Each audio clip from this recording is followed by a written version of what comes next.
blew the asphalt, the top 3 inches of asphalt, off her driveway towards the corner of her house, which is at the opposite end of her house, where it blew out at least 70% of her breakers. Breakers were all tripped, and they were at the other end of the house from this. Blew out the large screen TV, and after all the damage was summarized the next day, she's looking at this like, I can't believe all that just happened. And I calmly looked at her and I said, remember our discussion about lottery tickets and lightning bolts and stuff? And she just kind of like looked at me with an exasperated look, and she's like, yeah. And I said, 1 down, 4 to go. That didn't go over well. Did you find the pot of gold in the trunk of that tree at the bottom?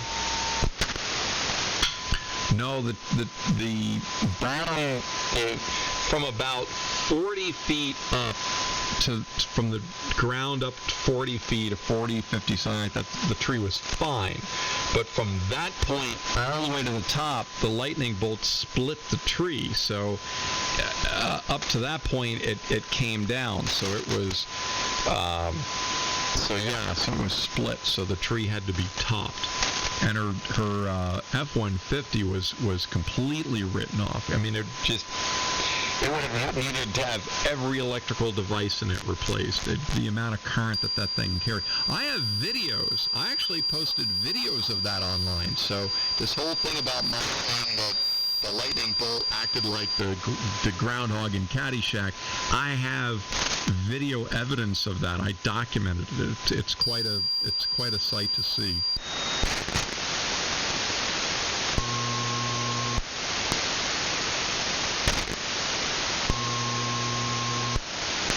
That's quite a message. And do fries come with that? Nope. Hello? Oh, good. Hi. Hi. Hey.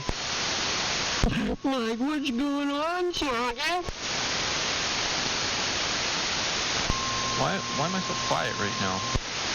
Get along, little doggies. It's time for me to say WB2GCR. Someone with the IP address 73-2018-240-21 says, I don't know the guy, but I heard around that GOR had a direct strike. He did.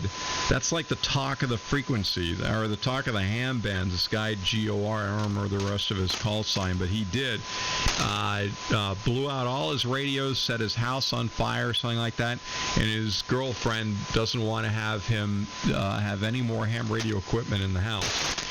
Wizard N1ALF this morning said something very wise. He said what he should do is take that insurance money, get all new equipment, and get a new girlfriend. What's his house or hers? Hey, plane ticket to Thailand is about $1,200. You can go window shopping, pick one out. They're very subservient. I had a girlfriend like that also. She came to my house and she walks. This is the first time she had showed up at my house. And she's walking through the house saying, okay, this can stay, this has got to go, that's got to go, that's got to go. It's like, what are you talking about, that's got to go? What is this BS? She looks up at this painting and she's like, who's this guy in the uniform? I said, that's my grandfather. And she goes, well, I like military people. I'm like, as I said, that's my grandfather. And she goes, well, I guess he can stay. It's like, I'm thinking to myself, no, you're the one that's going to go. Just go to Thailand. Plane ticket's about $1,500. You can go get yourself a new woman. They're very obedient. Hey, Clark? Yes? Was that Gordon W2GOR? I think so. I think that you're correct because someone said he was in Hartsdale, New York, so that the 2 call sign would make sense. Oh, my God. Well, I've known him for a long time, he's probably one of the most creative radio people I know of. I can't see him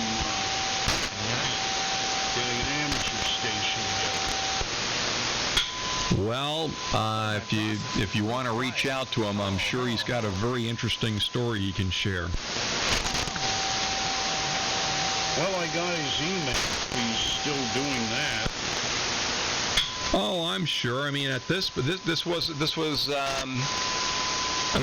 this was not a long time ago, but I'm sure things have stabilized since then. Well, he was getting in here, and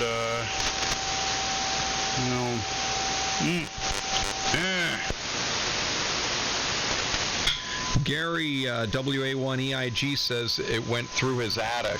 So, and he also says hi, Timmy. Did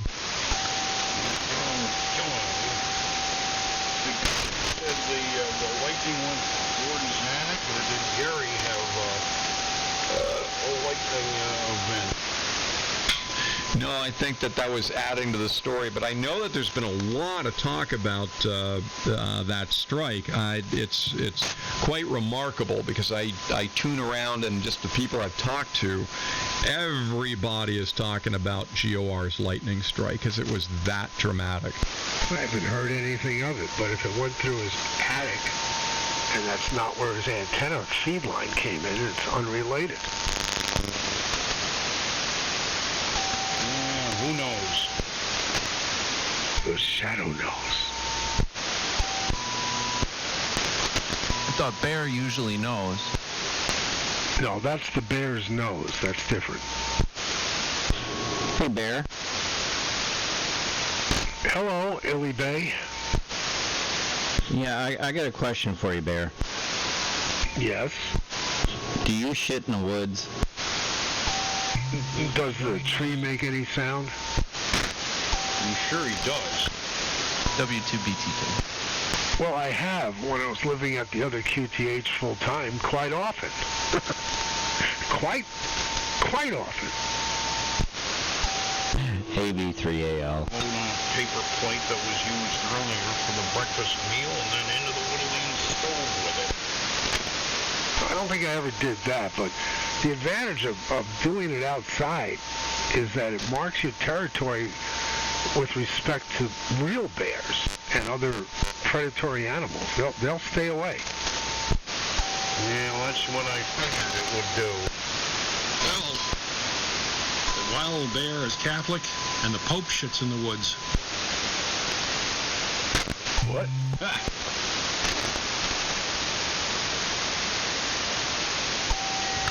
Well, anyway, I'm going to get back to what I was doing here. Bear monitoring, so you better watch it. This WA1HLR. What? What? Eh? And beware of the insurance mafia. What was that line? Insurance mafia was just one part of it. Yeah, I have to go back over some tapes of the Bob and Herb show and recordings that Jimmy has that I've got now. Well, someone's got to digitize some of that and put that on a website. Now, if you digitize it, I'll find a website for it. Oh, it's been digitized, but no website yet. Well, if you get me the digitization, I'll web it. Yep. Well, it's going to wind up on the Radio Clandestine website when that website gets built. Well, in the meantime, the offer stands. So, do as you wish, sir. Well, there's a lot of stuff. Now, if I'm going to go to the trouble to see your thumb drive, it's going to be full of stuff. I'll take it, sonny.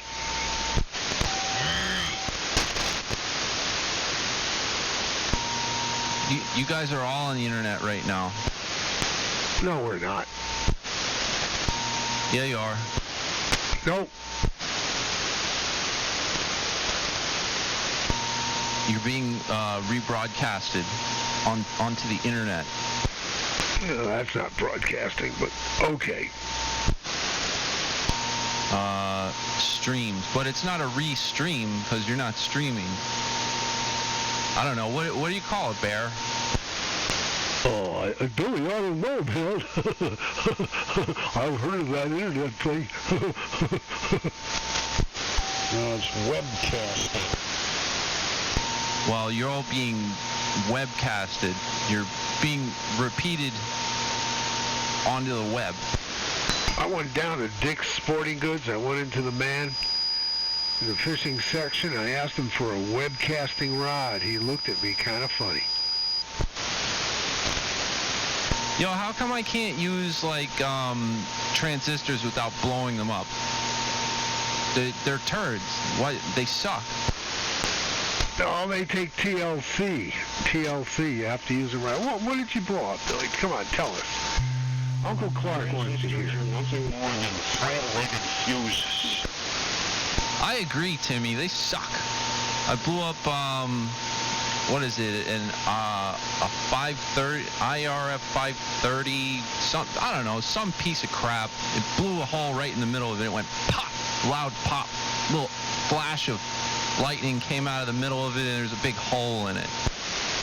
You didn't have your parameters set right, Sonny. Where were you putting that IRF 530 MOSFET? What were you trying to do with it? I'll cipher that for you. I had it was all hooked up to like some, I don't know, stuff, and, you know, it worked, and then it blew up. Well, that's a real good description. And I'd say, in answer to your very highly clarified technical description of the difficulty that you were having with the aforementioned device,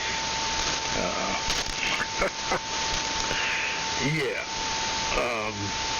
you got to have the right gazinta and the right gazetta, all right? Once you set them up with the right gazinta and the right gazetta, they work fine. I think they suck. Transistors suck. You know, they're just being big babies about everything. Oh, I'm too hot. Oh, it's too much drive. Oh, this or that or the other thing. Tubes, man. I'm totally set on just using tubes for everything from now on. Transistors are like electronic millennials. It's true. They're way too needy. No. You boys just don't understand the subtleties. You just got to understand the subtleties. And once you have the subtleties right, they're just like fine, smooth wine. It's because you ain't running enough pills in that there foot warmer, know what I'm saying, Kimo? You know, I have a 32 peel box over here that belonged to my friend that just kind of wound up here. It's got 32 Toshiba 2879s in parallel. And I think maybe it's like 15% efficient. I don't know. It draws like 500 amps and makes like turd watts. Yeah, but that's not a real design. Come on. All right. Move on now. Move on, boys. Let's move this along. Nothing to see here. Move it along.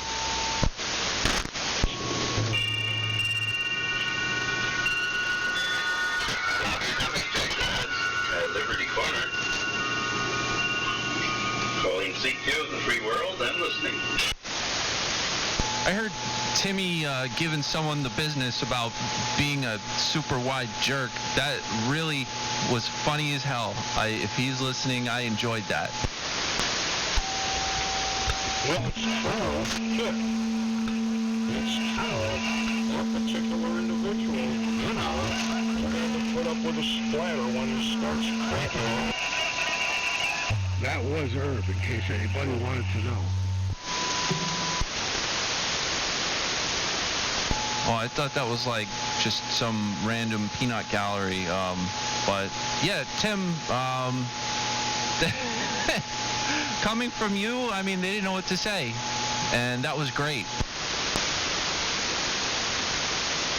Well, I got accused of being wide, but, you know, My audio processor has got a 10 kilohertz chop, so, you know, and there was fan noise in the background. I don't know how wide I really was.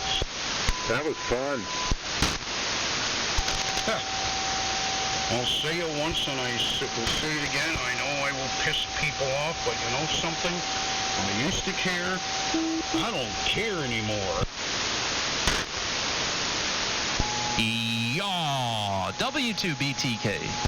So everybody's on notice. WA1H, yellow. This is AB3AL, Alpha Bravo 3, Analingus. Oh, I listen to you all the time. I hear AL in there. I'm going back to what I was doing. Sure.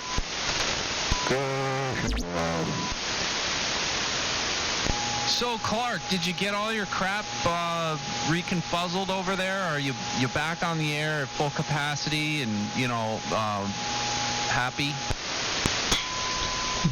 Nope, work in progress. Well, okay. You have your signal is working well. That's just remarkable. For reals, yo. It's working. I don't even know if you have to change it. If you're like just as good as you normally are.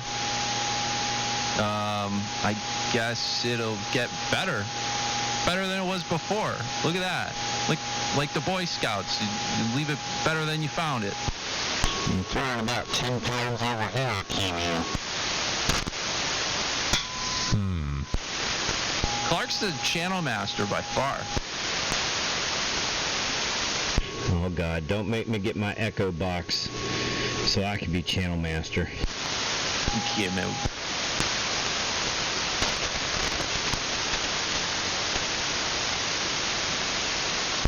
Or maybe Sergeant Anderson should make a visit. I'm just waiting till later when I will inevitably have to increase my power level. But for now, I'm enjoying the silence and the coolness factor of just low-balling a couple of 6146 tubes with the variac turned down on the primary, the plate supply, and potentially like way too much audio on the carrier. I am over the hell doing it right now, but this is how I used to run it all the time. So I don't think it sounds that bad, but I have way too much audio on my carrier.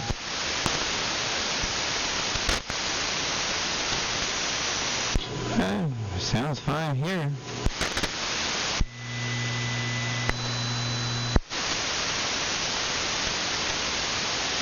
What? Huh?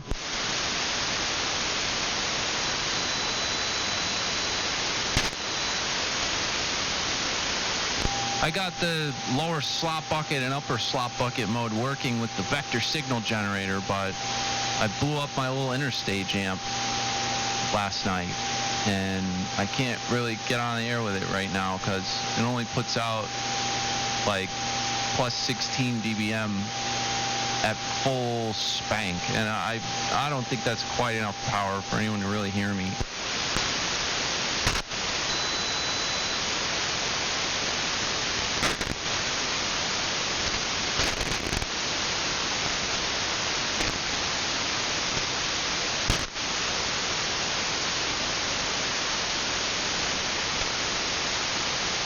All right, good chat. See you out there. W2BTK.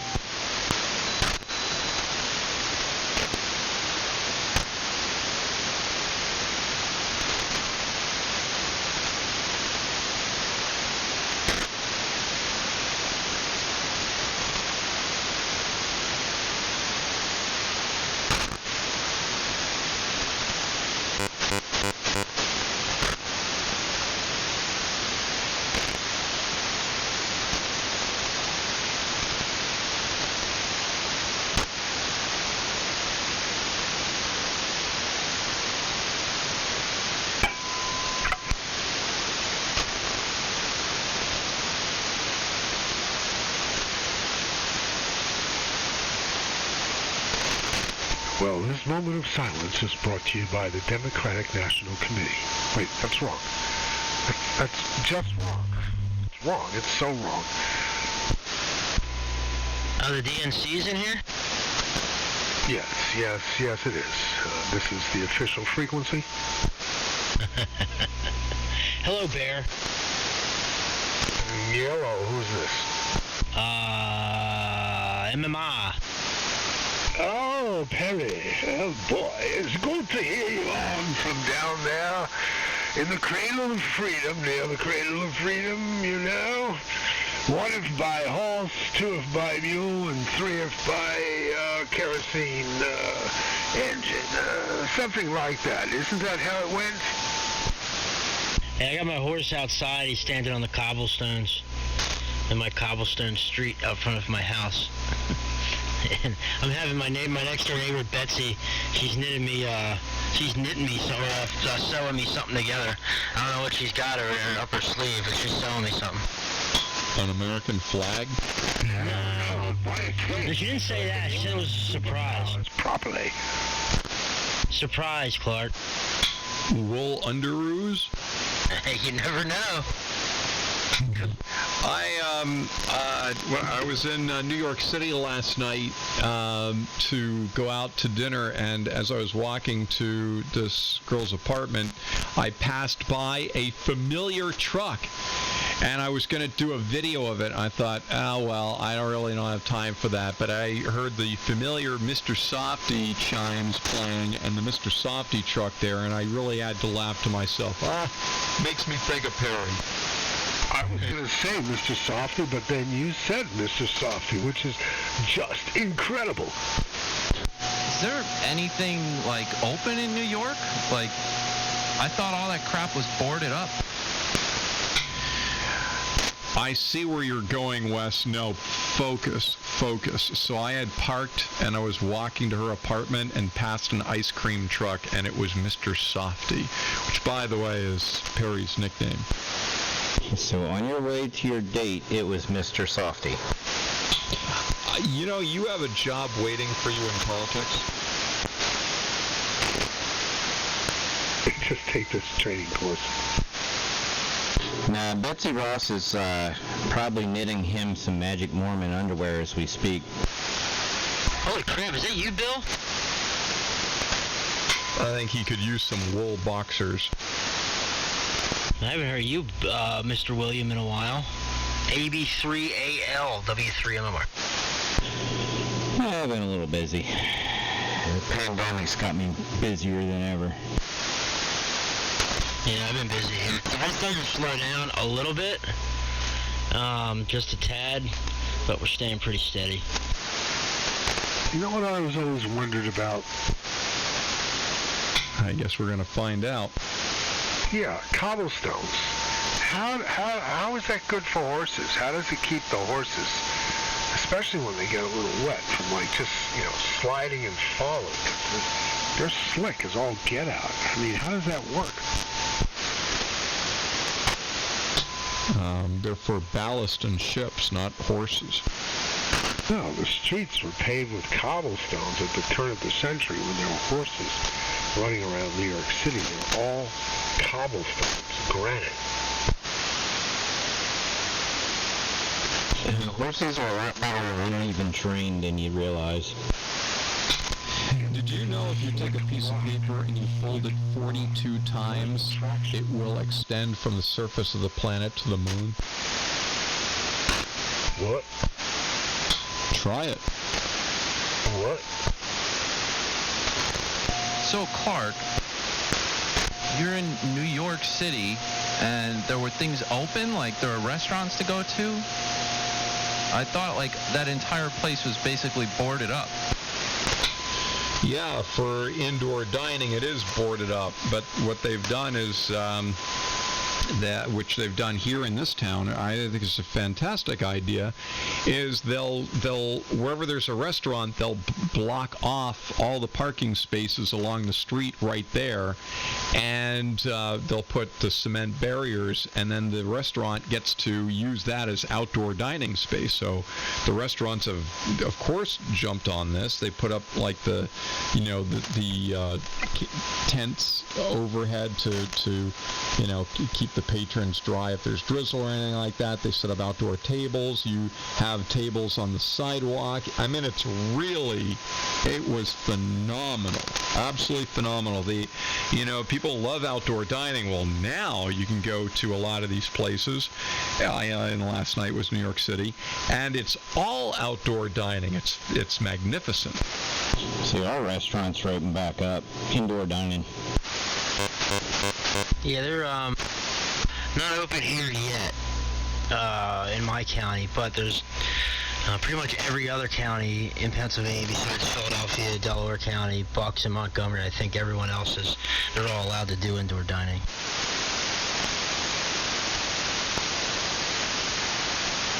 Basically seen some videos of Manhattan, and it was a ghost town. Just boards over everything, nobody in the streets. It was like somebody filming going down Fifth Avenue. You should probably check the date on those videos, because, as of last night, it was pretty vibrant. Yeah, the boards were for BLM. Oh, yeah, the peaceful protests. Burn, loot, murder. How could you say such a thing? I am so upset and dismayed at your approach to this, sir. It's so far from the truth. Yeah, and there's 82 different genders, too.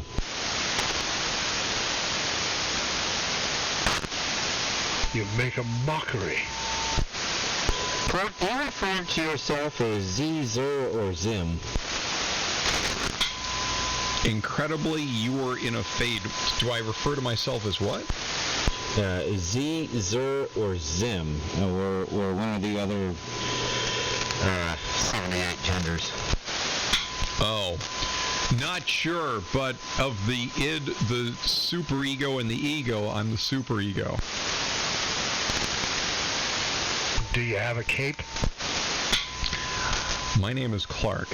What do you think? Oh, you're in the closet with the cape. I'm really not digging these new phone booths. Yeah. Yeah, Superman's been having a really hard time. I know, they've been getting rid of all my changing stations. What are you using, dumpsters now? You had to bring it to that level, please. I heard a song called by the Meatmen called Freud Was Wrong. It's about banging your dad. I'll be right back. W2BTK. What? Wow, what a tease. He does that and he splits. What? What? What did he say?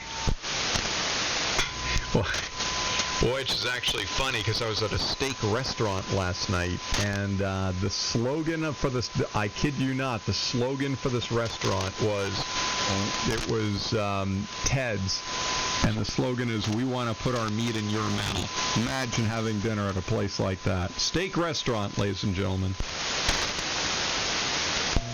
That's like the Texas Wiener over here in Jersey. They got a huge sign, like right across. You walk in, the first thing you see, it's "We grind our own beef." Not quite. One of my clients is a couple of gentlemen that are married, and they own a slew of different restaurants. One of them is called Krabby Dick's, and the other is Krabby Dick's Fudge Packing Plant. That's their ice cream shop. Oh my. WBTG, sir. Wait, I have to go to the bathroom suddenly. Yeah, if you go down by the docks where the fishermen hang out, you can find Master Bait and Tackle Shop. Dude, what does that mean?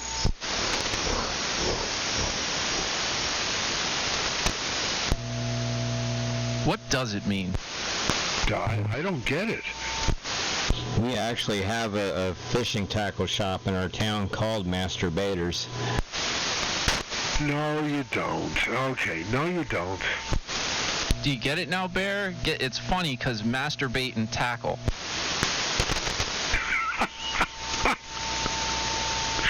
This is a bad story about a high school football team. Holy cow.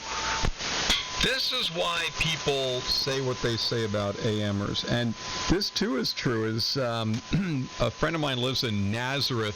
Oh, no, I'm sorry. He lives in Bethlehem, Pennsylvania. And there's a town nearby called Nazareth, because I remember I had to get driving directions, and I'm seeing, like, really? Bethlehem, Nazareth? It's a very biblical area there. And he was mentioning all the references and stuff, and I said, wow, you know, it'd be funny if there was like a cheese shop in Nazareth, and it was called Cheeses of Nazareth, and he said, here's their t-shirt, and he sent me a picture of it. So it's true, there is a place called Cheeses of Nazareth. I don't get it. That's okay.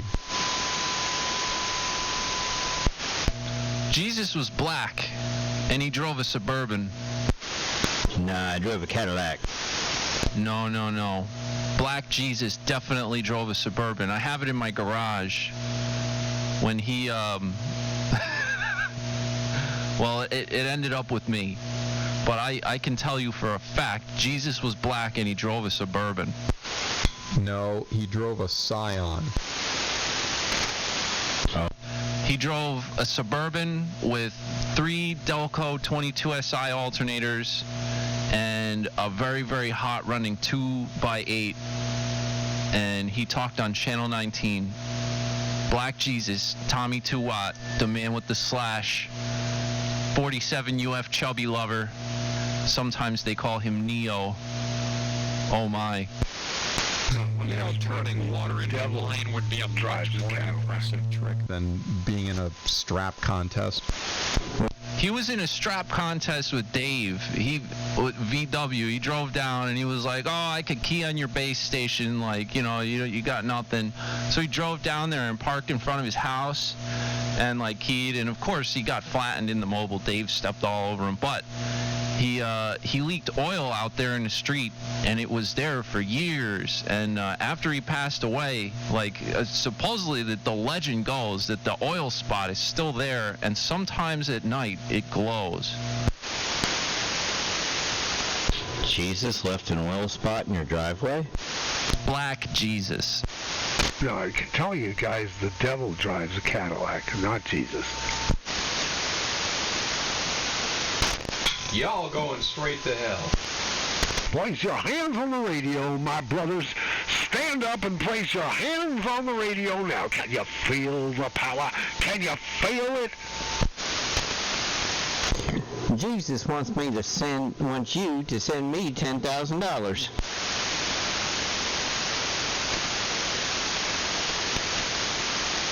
No, I can't say things like that, WB2G, sir. That's just wrong. You're being disrespectful of something that's very important to many people. I think you should be ashamed of yourself for comporting yourself in this manner. It's a matter inappropriate for ham radio, and I want to make this 100% clear. I neither condone nor support talk like this. Have you heard the good word from the Flying Spaghetti Monster? What's that? Splat? You've never heard of the Flying Spaghetti Monster? No, I cannot say I have. I'm naive and sheltered, living here in this small village. Bill, you know what the Flying Spaghetti Monster is, right? Of course. It's one of my favorite religions.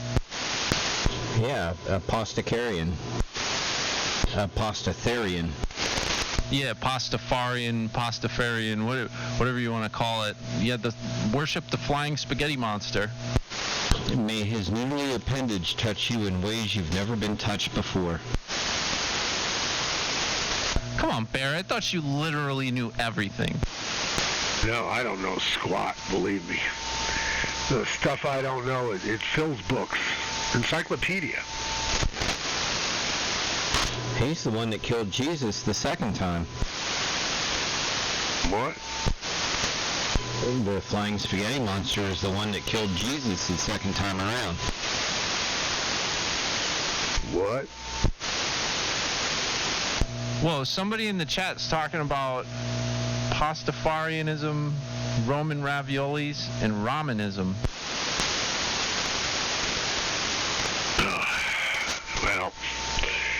Well, there's only one thing to do at a time like this. I can see that it's 6:37, and I got to start cooking some food. I got to go up and start cooking some food. Otherwise, we're going to eat at midnight again.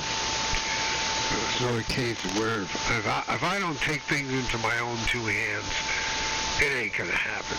So I'm going to be listening. Do I have to? Yeah, I got to listen to this, definitely.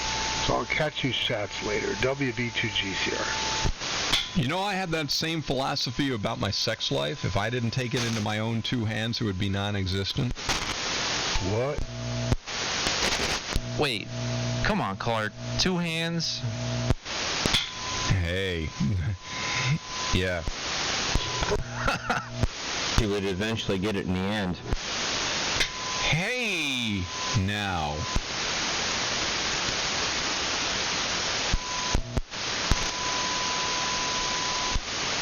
Or as the Italians would say, hey, hey, hey, oh, hey.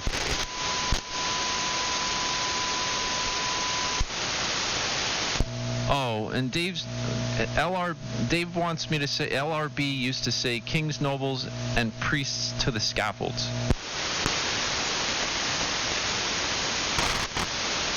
Whatever that means. That's cryptic urban. Yes. The imperialistic nobles of the current government, along with the insurance company mafia. Yes, IRB, not LRB. And don't forget, the black-robed gangsters. Oh, yeah. Who was that? W2 VJZ.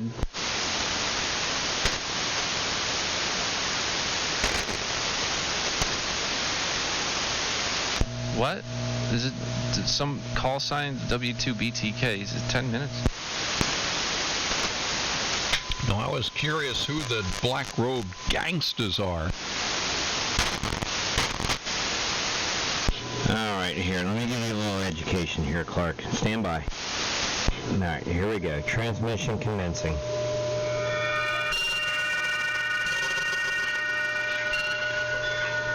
WWJZ at Liberty Corner. Calling CQ of the free world and listening.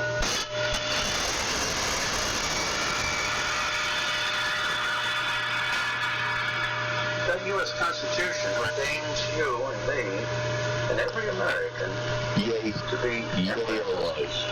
In this letter this morning, they quoted person, kings, nobles, and priests to the scaffolds. Now in society, we have three branches. Kings, meaning government empire builders, political empire builders. Nobles, meaning commercial empire builders, New York State Electric and Gas. Priests, meaning religious empire builders, Billy Schwager, Billy Graham, the Pope, the whole scene. What am I? Wow, welcome to Flashback Friday on 3885. And don't forget Billy Preston.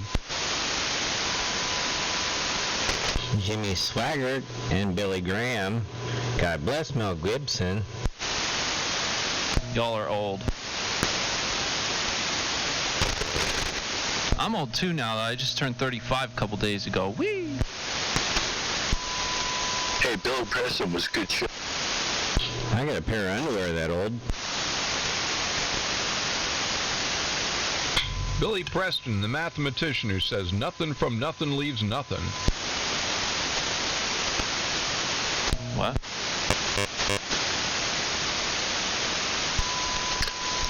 does something.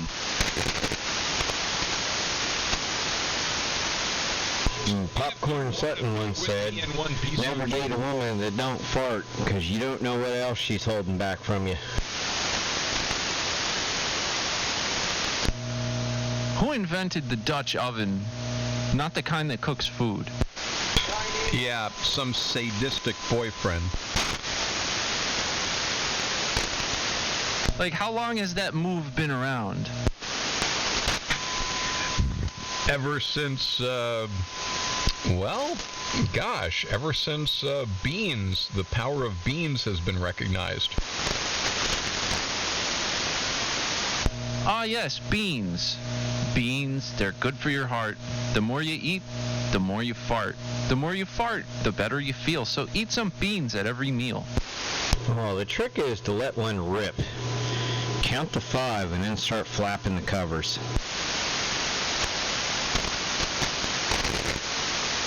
I'll let those things marinate for as long as I can, get a little bit stale under there, and then do that. You ever farted into a mason jar, sealed it up, and then tried to light it the next day? No, but me and my ex-girlfriend, and this was a long time ago, we used to light each other's farts on fire for fun. Oh my God, I can't believe this isn't like your soulmate. You know, it goes back when Marcy and I were courting. And I drove out to New Mexico. She was house sitting for a friend of hers. And the house had like this entrance with, water fountains and flowers growing indoors and an old buzzard-style bathtub. So there we are sitting in the tub together. And I was telling her that, yeah, you can light farts.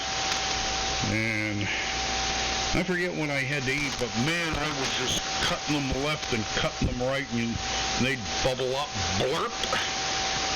So while she got out of the tub to take care of the things, and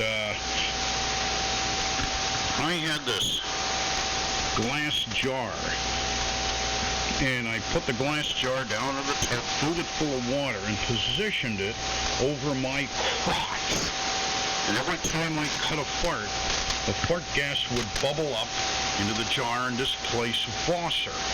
And by the time she came in, about more than half of the flosser had been displaced.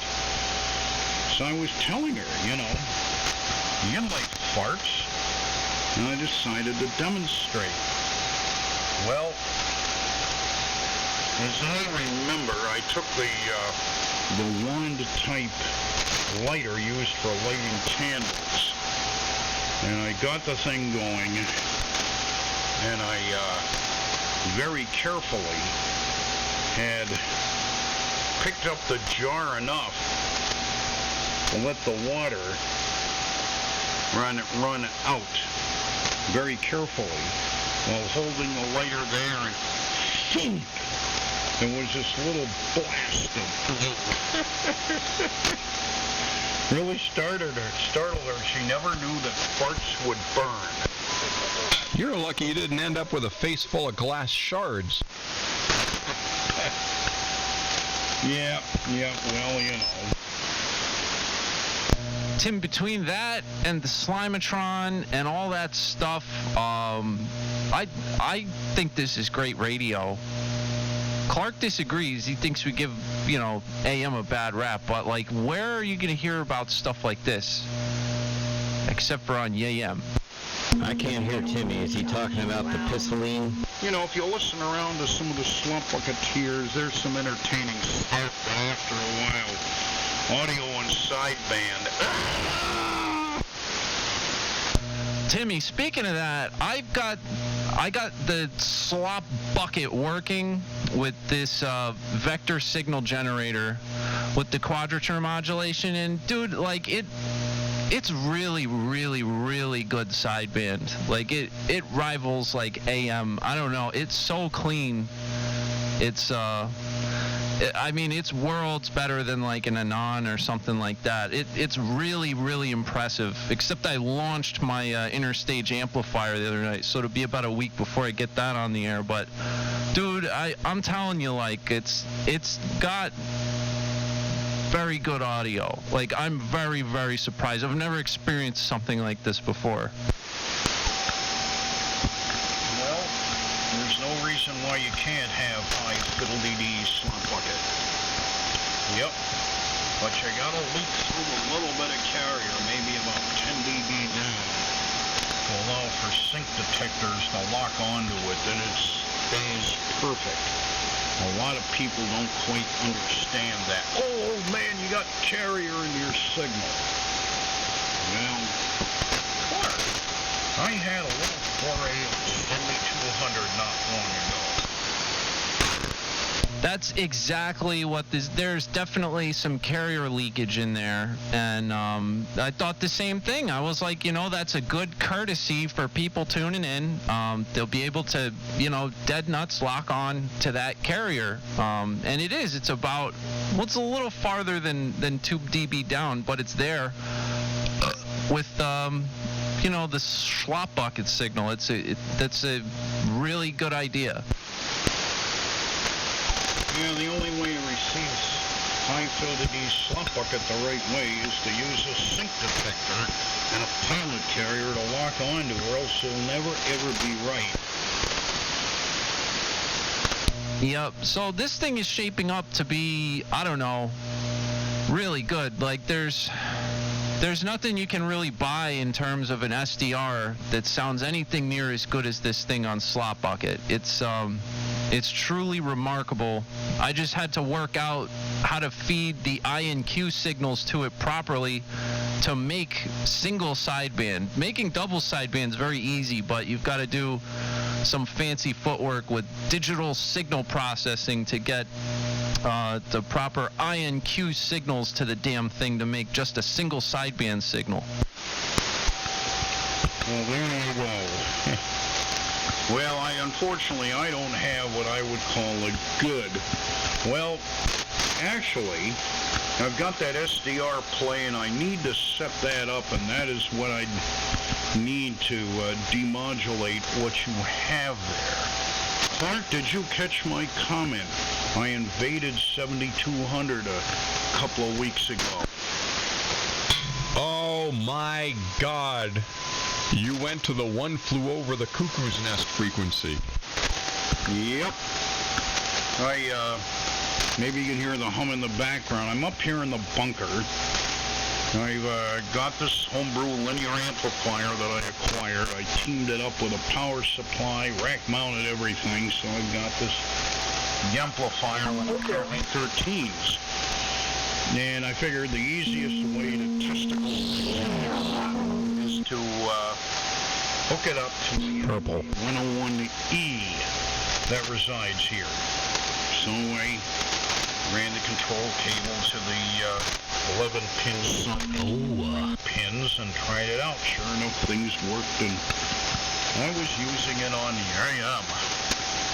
And then I was thinking to myself, well, you know, this thing will easily run slop bucket. And from what I can figure out, from my measurements, you know, just doing I was seeing about 600 watts out. That's it. So figure 600 PEP, 2,000 volts on a pair of 813s. It's not too bad for 813s with just 2 kV on them. So I figured I'm going to go down to where I have had a lot of good slump bucket contacts, which is below 7,200. And I was calibrating the rice box against the 100 kilohertz calibration marker. And that sat on 7,200. And I was going to tune up and then slide down a bit, maybe to like 7185 or 7180 or something like that. And I keyed up and I knew I was not on any frequency that's being used at the time. I didn't hear anything, real quiet. So I started tuning up, got things loaded correctly, and everything is hunky and dory, and I signed my call in silence. And it's like, well, maybe I'll start bellowing CQ, see what happens. Being oblivious to the fact that I was on 7200, I thought I probably moved the dial down to 7185 or whatever. So then I started bellowing out CQs. And then this idiot gets on there and starts hollering obscenities at me. And then I just kept bellowing out CQ, asking for any intelligent radio life forms. And they kept trying, and then eventually a guy in Jersey on Slot came back, and we just ignored them all and stomped them and just kept going. And it's like, well, that was an easy conquest. I'll see what happens when I'm running some real power. It was kind of fun. My God, that's like strapping yourself into a Barney the Purple Dinosaur costume and wandering into Jurassic Park singing the I Love You, You Love Me song. Well, you know, in the last years of my life, I'm going to be stirring up a lot of shit. Well, you certainly found the landfill frequency to do the stirring up. Yeah, it'll be a test case. Wait till I get the blockbuster on. Timmy, let me know next time you're doing that. I would love to, tag along. Yeah, you should. And with that amplifier of yours, we could dominate. Oh, I love doing stuff like that. Oh, it's so much fun. Sometimes, oh God, I remember there was this douche, WW2WW or something like that, run some stupid net down, I forget what frequency, but me and Dave were talking on lower slop bucket for a while, and then they tried to fire up this net, and we were just they started corming us real bad, and we're just talking through them, and that's some of the most fun I have on ham radio, when people try to corm you, and you just talk through them. That's the best. Oh gosh, do I love that. I want to come next time. Please, tag me in. Yeah, well, you know, this was just sperm of the moment.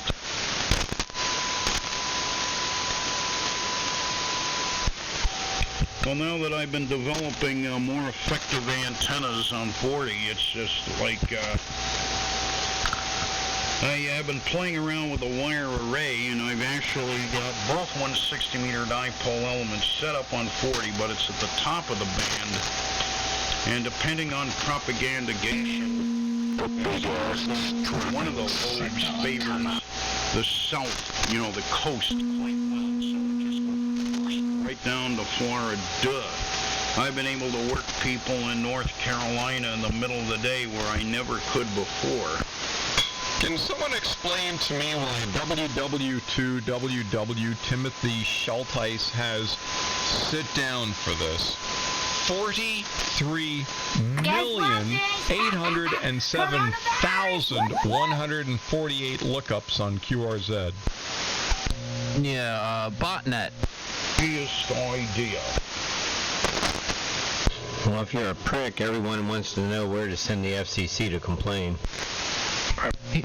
Time of day generally is 7200 active. 24/7.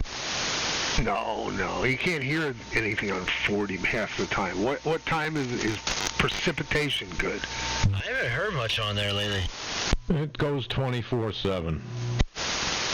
Chris, you're right on frequency, and you're strapping. I gotta get on frequency. Well, where's that hum coming from? That's not good. I've got an ICOM 718 as the driver for this thing. Good evening, LW2JBL. Tim, been meaning to catch up with you regarding your antenna work on 40. I was at camp for 2 weeks. I just came back the other day. You were up there one afternoon, I'm going to say between 2:30 and maybe 3:30, 4 o'clock. I think you were talking to Jamie. I couldn't hear the other station at all. But your signal at camp has dropped tremendously, and a lot of the time in the afternoon, I can't hear you at all anymore. Propagation. I hope so. Yes, we go power.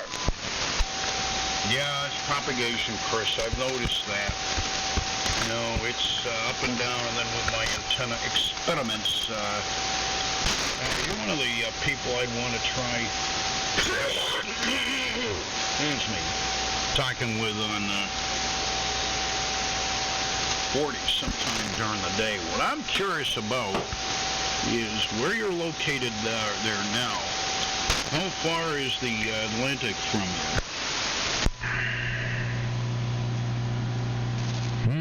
60, 65 miles. Well, you just may be in the footprint of the experimental rehashment of the wire array on 40. Come to think of it, no. Atlantic Ocean, probably 70, 75 miles in that range. That's the other side of Long Island.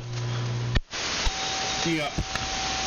Well, I have been getting a bunch of really, really good reports. People telling me that, you know, a whole smattering of reports that I'm probably 6 to 10 dB louder than the shaded dipole when I use that antenna.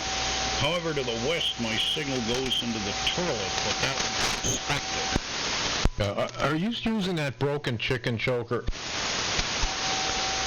Yep, it'll be a while before I get good microphonium and control system up here. This is another, no,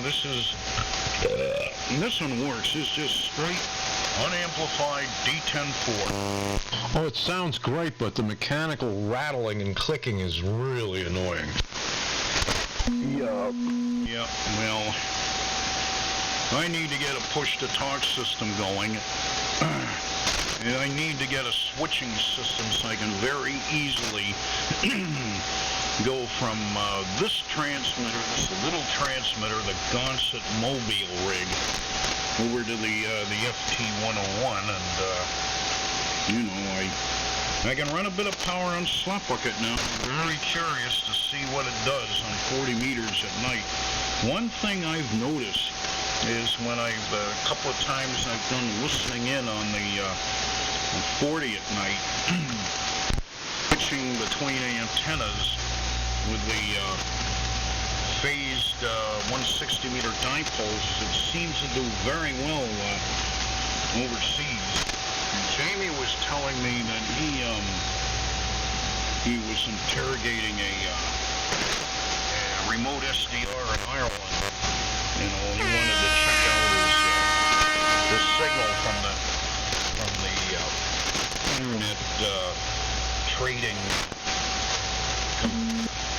system that he's got, and was tuning through 40 meters, and he heard me on 7290 at night, and he could hear me quite clearly. I don't think I've ever gotten any reports from Europe, but that's with the Blue Magoo, about 300 watts.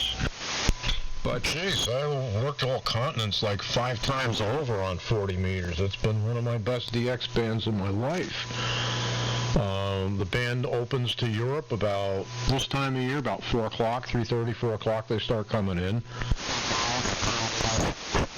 South America, Africa, South Africa, and so on is in there solid.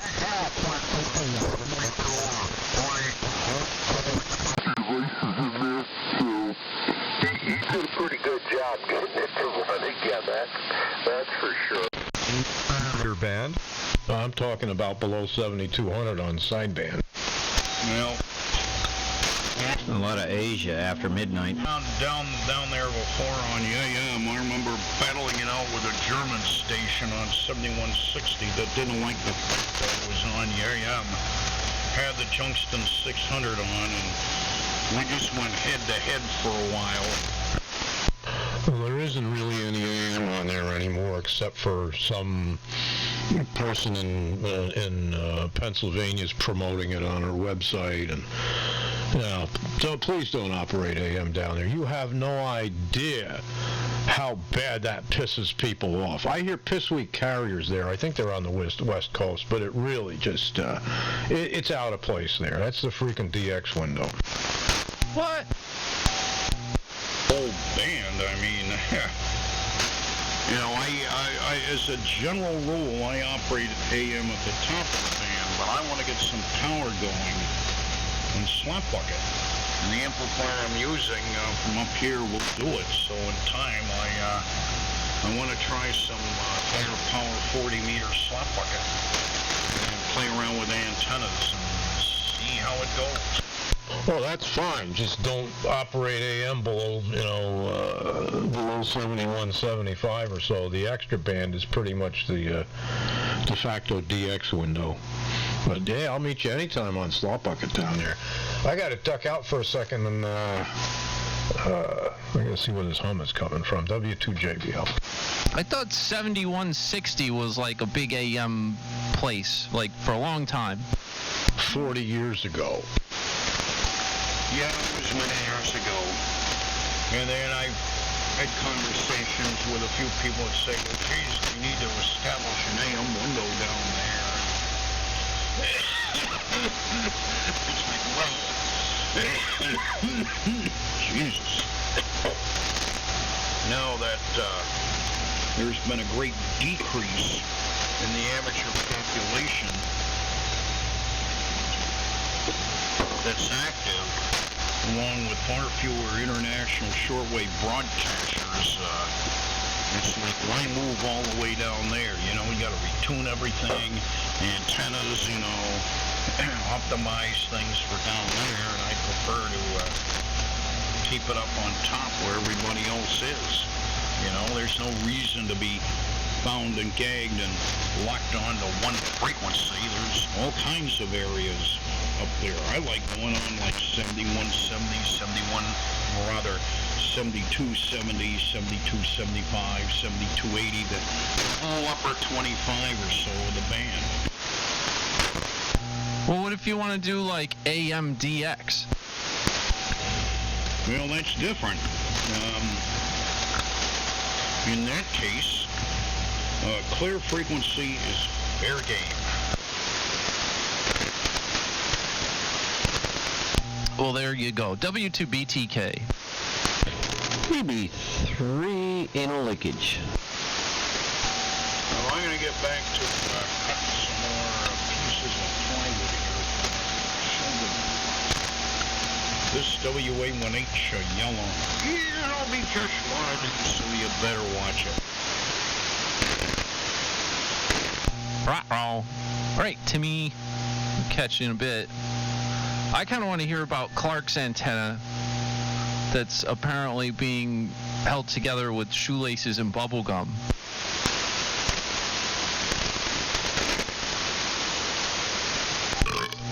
Coat hanger and a quarter-watt walkie-talkie is what I heard.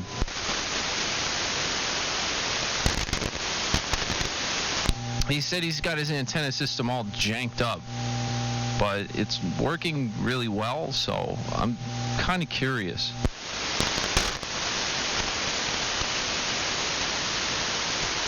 Yeah, I'd been off the air for about a year and a half and started experimenting with antennas. This time around I threw up a end-fed half-wave here on 75, and I've got it supported about from the ground to 100 feet up at about a 20-degree angle. And first couple of nights I had it on, I threw on the amplifier, went down to the DX window and had a freaking pile up.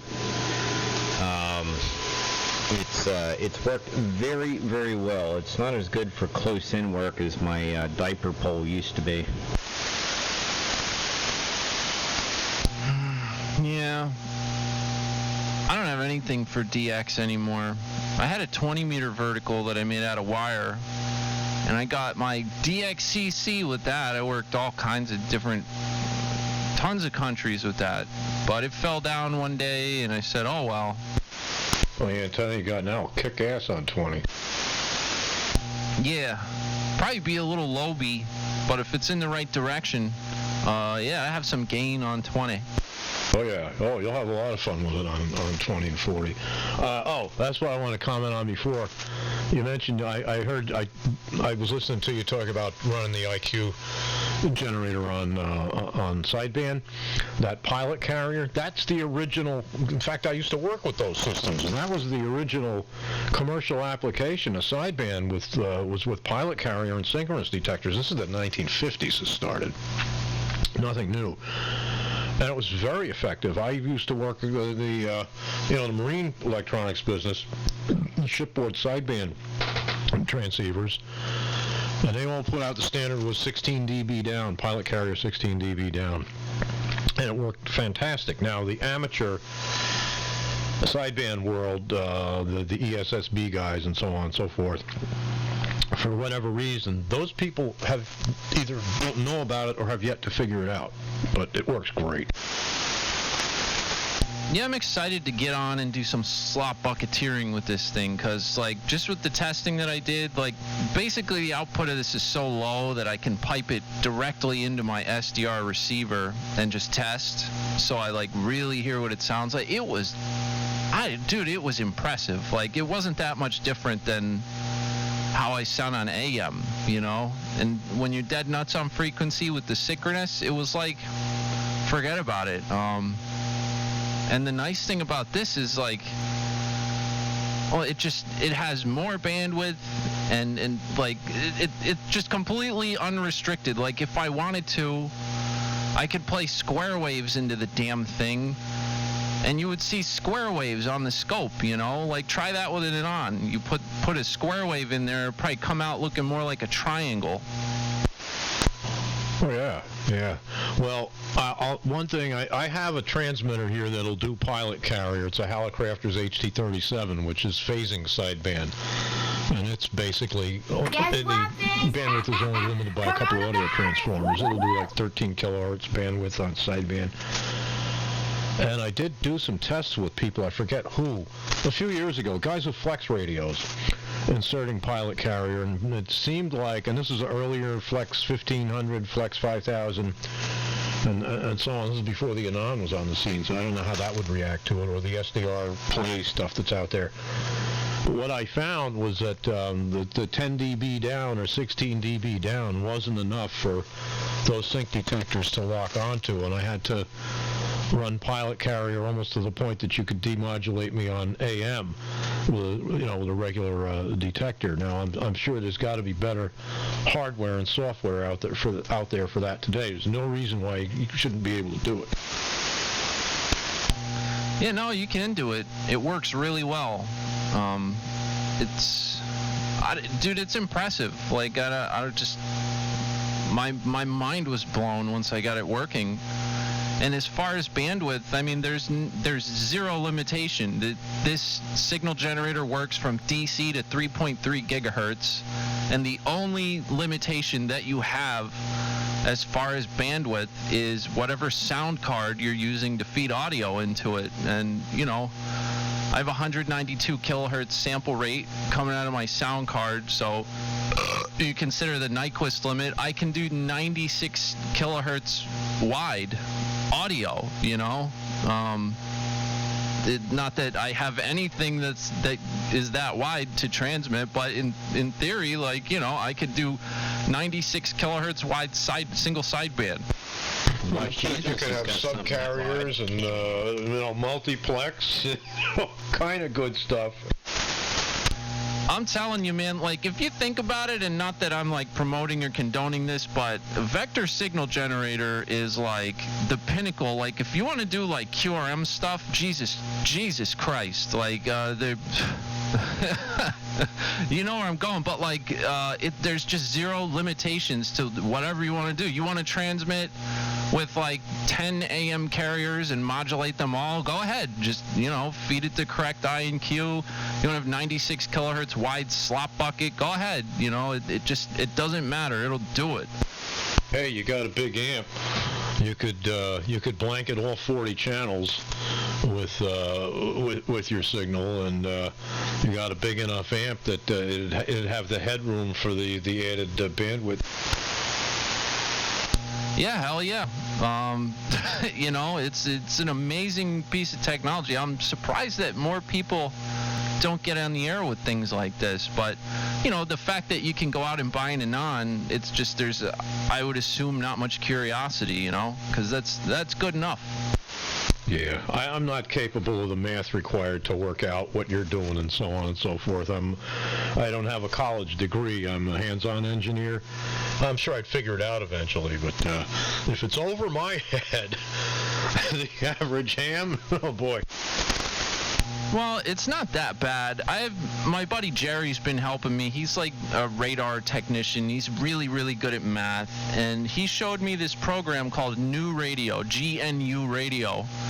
And I'm using the New Radio Windows 10 Companion. And it's basically just a program with tons and tons and tons of different DSP stuff. And it's block-based. Like, you'll open up objects and drag them out on the screen as a block. And you set the parameters of whatever DSP object it is, and you pipe them together, you know, with either like an audio connection or a complex connection. And like literally sitting down with it for a couple of hours, I've made some files, you know, that do all sorts of different things. And, you know, you just pipe your audio in from the sound card. It processes it, and it spits out an audio INQ signal to achieve whatever the hell you want, you know? Oh, that's cool. Yes, I could deal with that.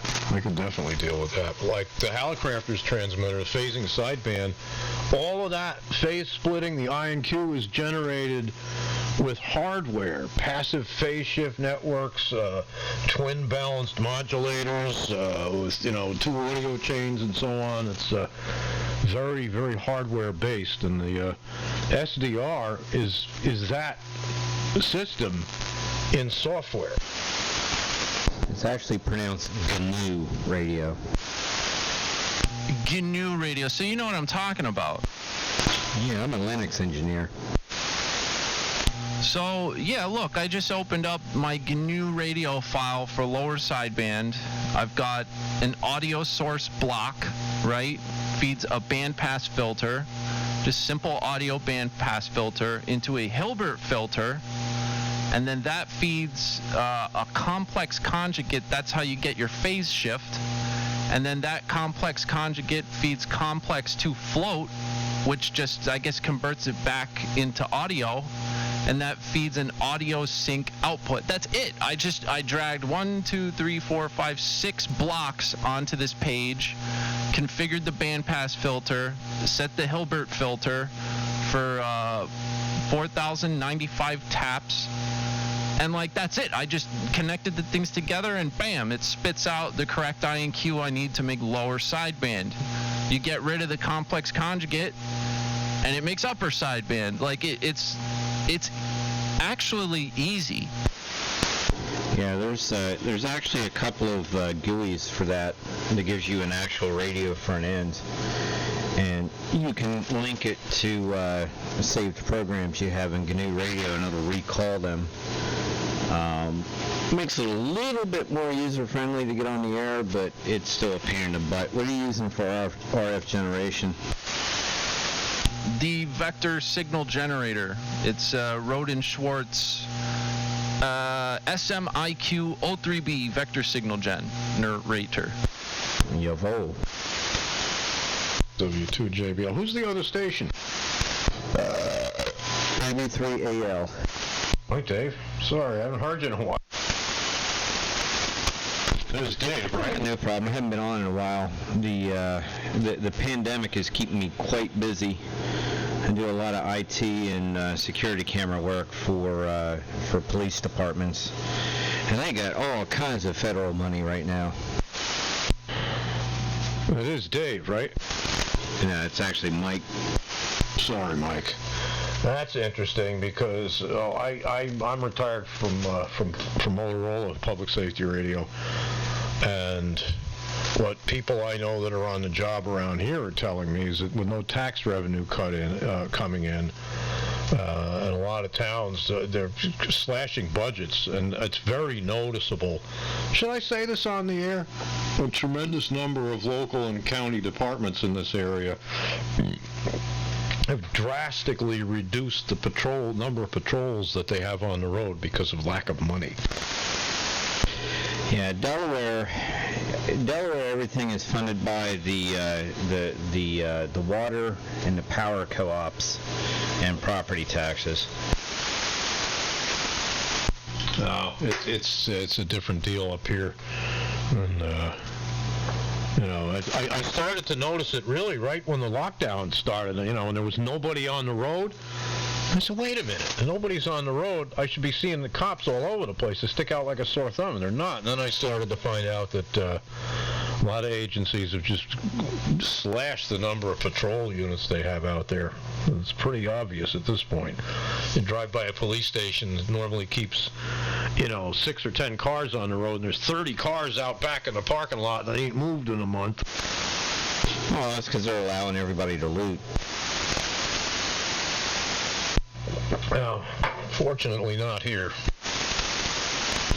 Yeah, no, I haven't slowed down, and the different police departments that I work for and county governments, they're, normally you would apply for federal grants for this and that, and they're having grants thrown at them. Here, fill this paper out and we'll give this grant to you. And literally they've got nothing to spend it on because they've ran such a tight budget all their lives, and they look at me and say, well, we've got old computers, we've got old cameras, we've got old this, what can you do for us? So I spent last week, all the departments got new body cameras from the state. State didn't hire a contractor, they just shipped them out to all the different police departments, the charging station, the upload station, everything else, and said, here, hook it up. So my phone was ringing off the hook. Oh, that's a beautiful thing. Well, there was some attempts at protests here. Black Lives Matter showed up in a town called Pleasant Valley up the road from here a few weeks ago, and were outnumbered by counter-protesters and Trump supporters, and they ran the BLM people out of town, up Main Street and out of town. They attempted to burn down the federal courthouse, or the city courthouse, I think it was, in the city of Poughkeepsie, 10 miles up the road from here, and the New York State Police responded along with local and county authorities and locked the area down. This is what needs to happen in, like, Portland. They locked the area down, surrounded the protesters, and arrested all of them in one fell swoop. End of problem. Yeah, I got nothing wrong. I mean, it's our First Amendment right to protest, but on the sidewalk, not in the middle of the highway, holding your little signs and doing your little chants, and then you go the hell home. That's fine. God bless America. No.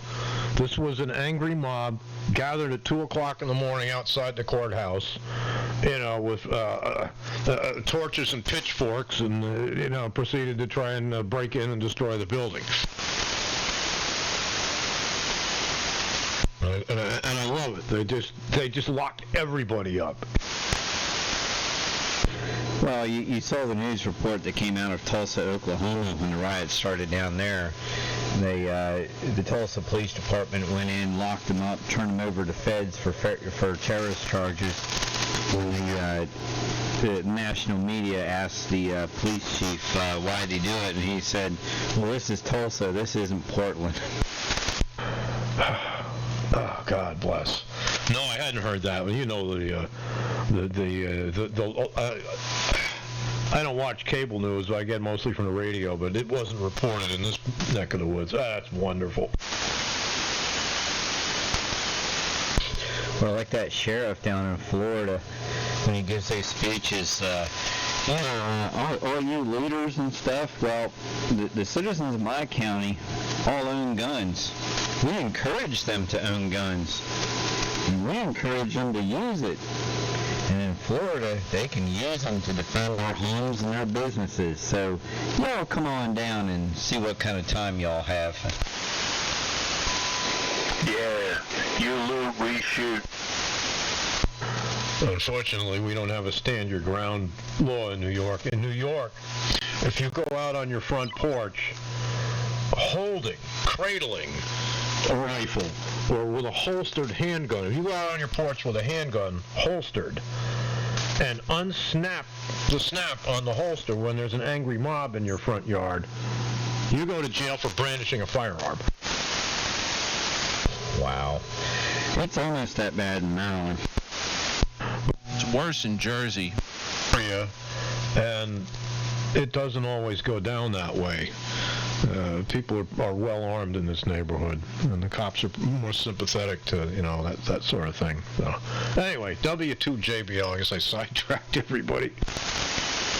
Yeah, I grew up in West Virginia, and I tell you what, a couple of years ago, they just went to constitutional carry, and they don't even record the serial number of a gun when you buy it. You pass your background check. It's a lot like Florida now, except they've got constitutional carry. You don't have to buy a firearm.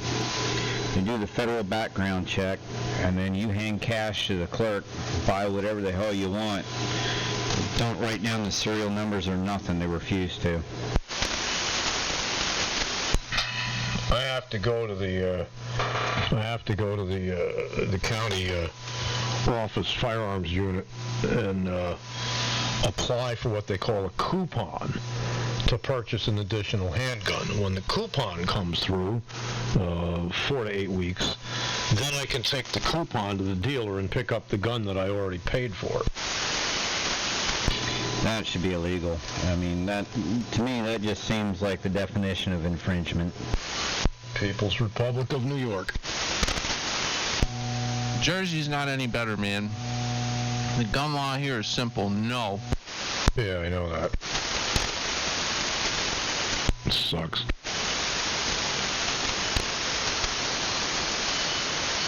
And how and why the Supreme Court won't hear those cases? Because even the liberal justices know that, they would have to fine for the gun owners. This is true, and unfortunately it's not going our way in the Supreme Court lately. Yeah, we need Roberts and Doucheberg to kick the bucket.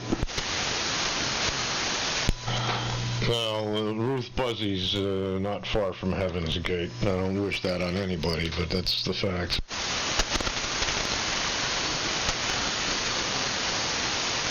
W2BTK. W2JBL. AB3, American Legion.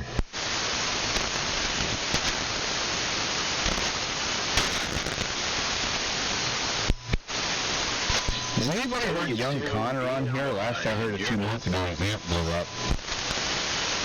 He was on, he was down the band a bit, doing the old contest last weekend, running a pile-up. Yeah, we had his amp fixed. I knew he bought a new Flex.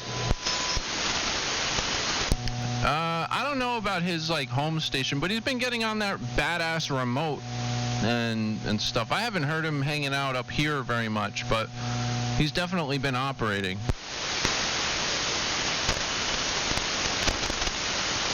Oh, is this Connor? Yeah. Yeah, he's fooling with that remote that's up the road from here that is effed up. They blew their amp up over there too. They had a 6-FET LD Moss amplifier over there. Stupid power, but that thing blew up. What, the remote? Yeah. I'm not surprised. That guy is kind of lacking in technical expertise. Seems like he's got a lot of money though. Yeah, all the knobs say right, come on. Yeah, he's got money. Can't buy brains. Or a personality. Yeah, but you can buy stuff. And then, as far as like the kind of stuff we're doing, there's always Robert VMC. You can buy a lot of Korean hookers. Oh, God, speaking of that, Jesus, I went out by Stewart Air Base in Newburgh, New York today to look at a truck. I'm looking for a new truck. And I drove by the strip club that's near the entrance to Stewart Air National Guard Base. How the hell in this communist state of lockdown that we're in, I didn't go in. The parking lot was full. The strip club is open. I just assumed I'd drive by there and the place would be boarded up.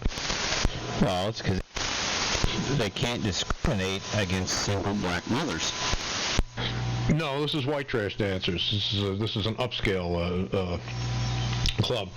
I'll have to go in. I'm just trying to... Who's wearing masks over what? I gotta know. And where do you insert the coins?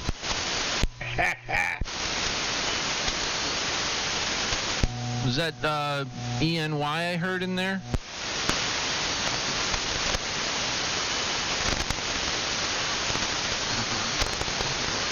I guess snot.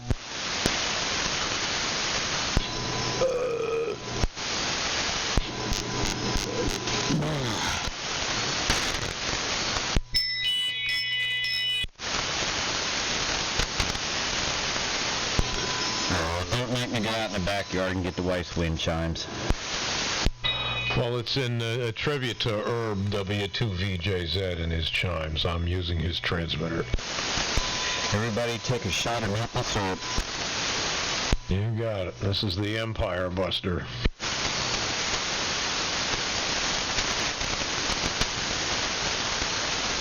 Hello. Checking my PEP watt meter. Okay. Still there? Yeah, it's still there. Yeah. I don't have a PEP watt meter. I read my PEP off of the scope. I do both. I've got the scope going, and I also have a needle that swings. Because I like that. I'm a watt watcher. What can I say? I learned that from all my time on the Citizens Band radio. Well, as I'm transmitting, my right eye is focused on the scope, which is maybe 1.5 feet, a little less, from my right eye, and about 2 feet away, and my left eye angled towards me so to reduce the glare on the face of the meter is my Heathkit watt meter. So I'm watching everything all the time. Well, that's what I need to do. I need to get my Heathkit station monitor back out and put it in line.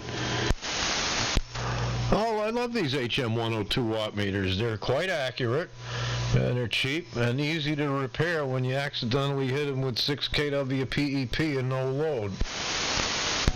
I've got all bird stuff left over from my CBDs. Got the scope is in the rack with the audio gear. Right underneath the scope is my coaxial dynamics Watchman big blue meter with average forward power to look at the carrier, and that's 2 meters in it, and it's got reflected power there with the high SWR cutoff alarm. And then I got to crane my head over to look at the PEP meter, which is just there really as an ornament because I like it. But it's all I got to look to the left and I can see my average power, my oscilloscope pattern, and my reflected power all while I'm transmitting. And then out of my right eye, I can watch the pan adapter and see how much spectrum I'm occupying. That's why you're so strong, 10-4, is because you got them bird bots. Oh, yeah. Well, I have a Bird 43 I bought over the winter. But I bought it for two-way stuff and for 6 meters. I don't have any HF slugs for it or anything like that yet. Those slugs got expensive. I'm going to get the HF slugs, though, mostly for doing ham radio repair here. Yeah, they're nice. I mean, bird, it's not the most accurate thing, but you can't kill it. It's just real heavy-duty stuff, man.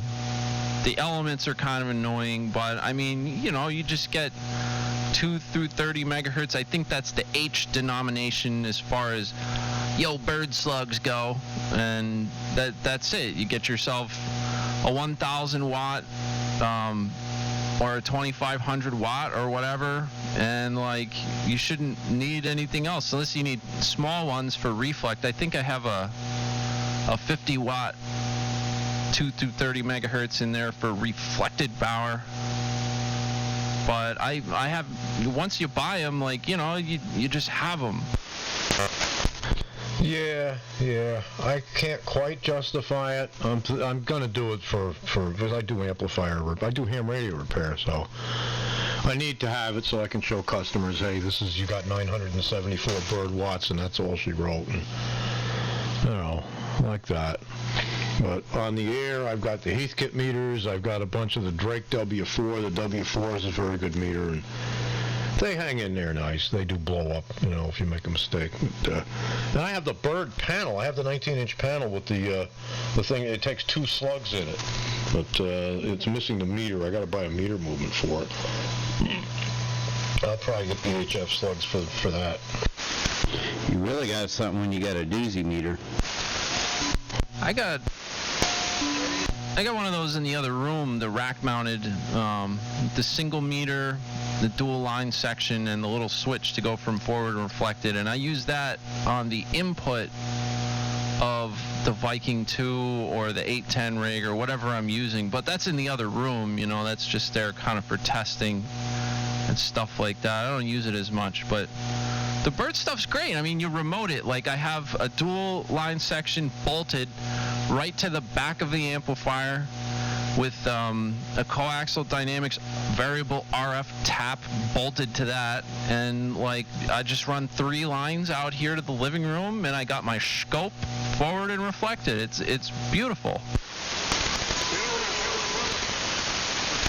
Somebody very weak is hollering your name. Must be his Korean girlfriend. What?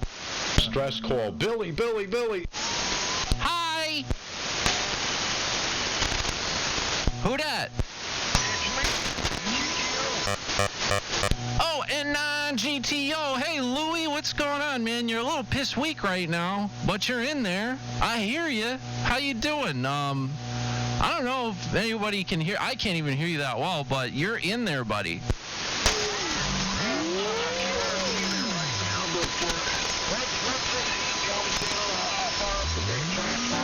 I just want to say hello to you. I'm getting ready to get on Twitter right now and check out your channel.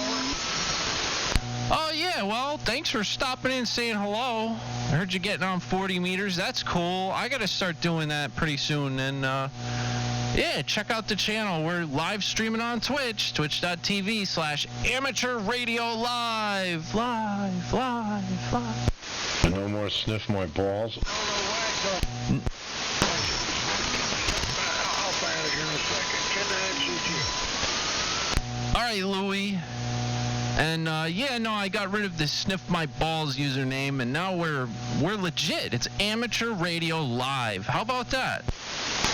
I'm surprised the name wasn't taken somewhere. Yeah, that's good, because like sniff my scrot was not really appropriate for like ladies' night. Oh, whatever. You know, it was funny. I got so many more people that wanted to talk to me when I had that name than I do now. They're just like, oh, like, who's this guy, Amateur Radio Live? Okay, hi. You know, I'd go into these other Twitch chats with the old username Sniff My Balls, and they'd be like, oh my God, like, they'd all be talking to me and stuff. Like, it was a crowd pleaser, I gotta say. It was designed for the internet, not so much promoting ham radio. But, you know, since I decided that that's what I want to do, now we're twitch.tv/AmateurRadioLIve, streaming right now. If you want to be live on my stream, just key up. I hear the Joe Biden campaign team took your old Twitch handle. All that crap gets uploaded to YouTube later. Bill, I would have thought, you know, with something like that, sniff my scrot, that you might attract, you know, some of the gay caballeros out there that might want to actually do that. Well, you know, that is a possibility. I could probably, you know, have fun trolling with that. But, you know, it's just, it was a lot more attractive name. Well, there was a guy that kept checking in every night called Captain Teabag. Oh. Hey, buddy, I'm watching you. Is that Jamie? Yeah, I didn't want to What is your YouTube channel? This is N2V.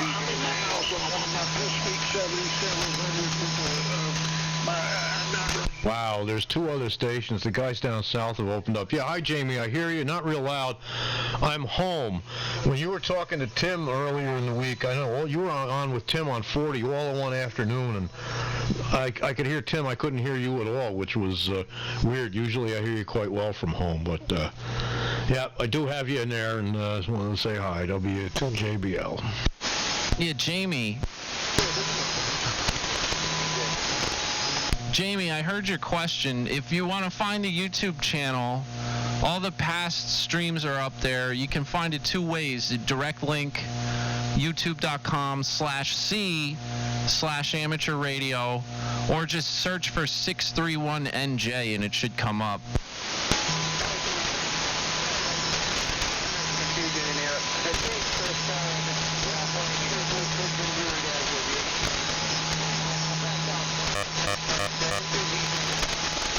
Well, you're S9 now, Jamie, but there's Heterodynes, and yeah, there's the guys down south are in there. Oh, God, what the heck was I going to say to Bill? Ah, it sucks getting old. Jesus.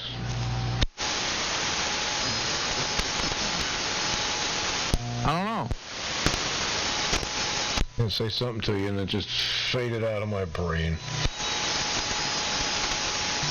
Yes, that's a brain fart.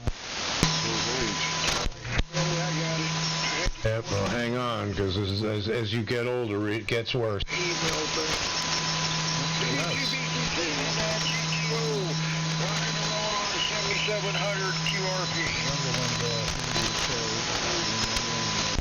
All right, Louie, have fun. It's working pretty well. For QRP, you're in there pretty well from 9-land. There's a couple other carriers in there that are competing with you, but it's working. That's impressive for QRP all the way over here to 2-land.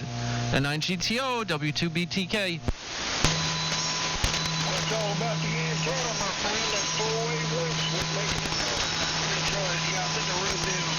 I go to my email every time that you log on. It tells me I'm on. I go to my email. It sends me a transcript right to you. So you should do it that way. It's unreal.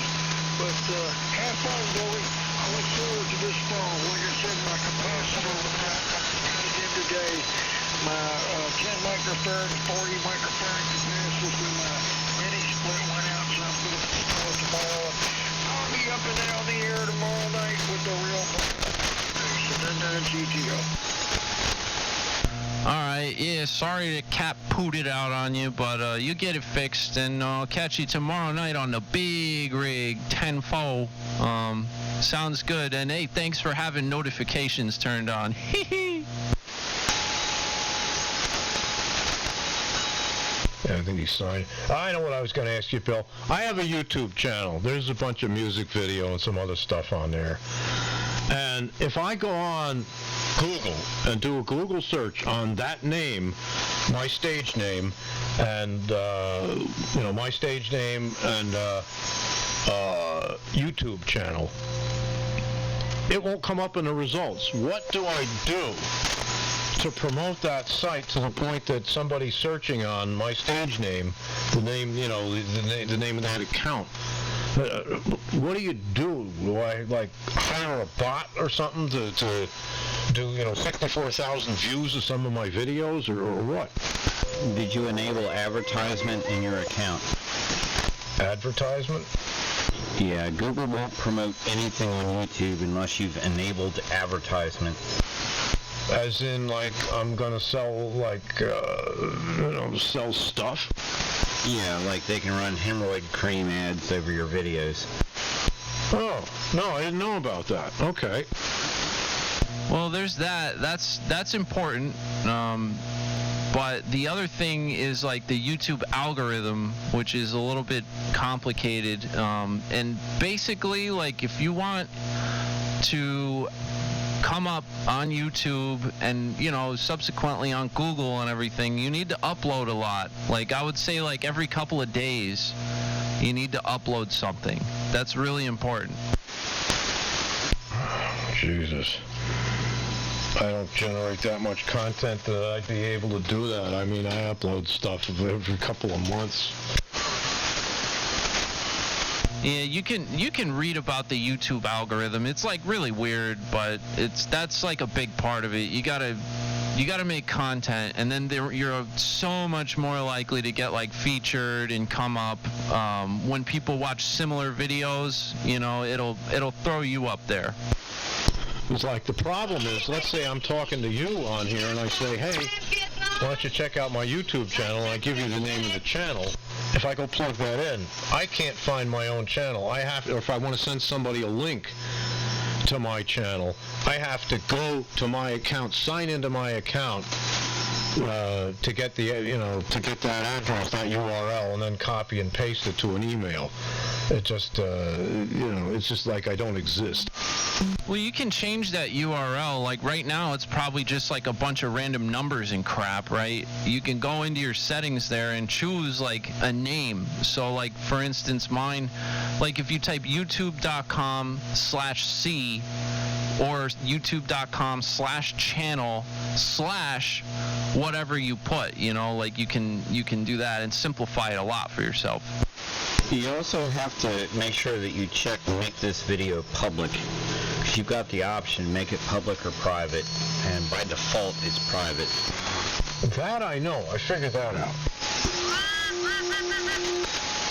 It also helps to enable closed captioning and all that kind of stuff. They love that. Okay, I'm taking notes.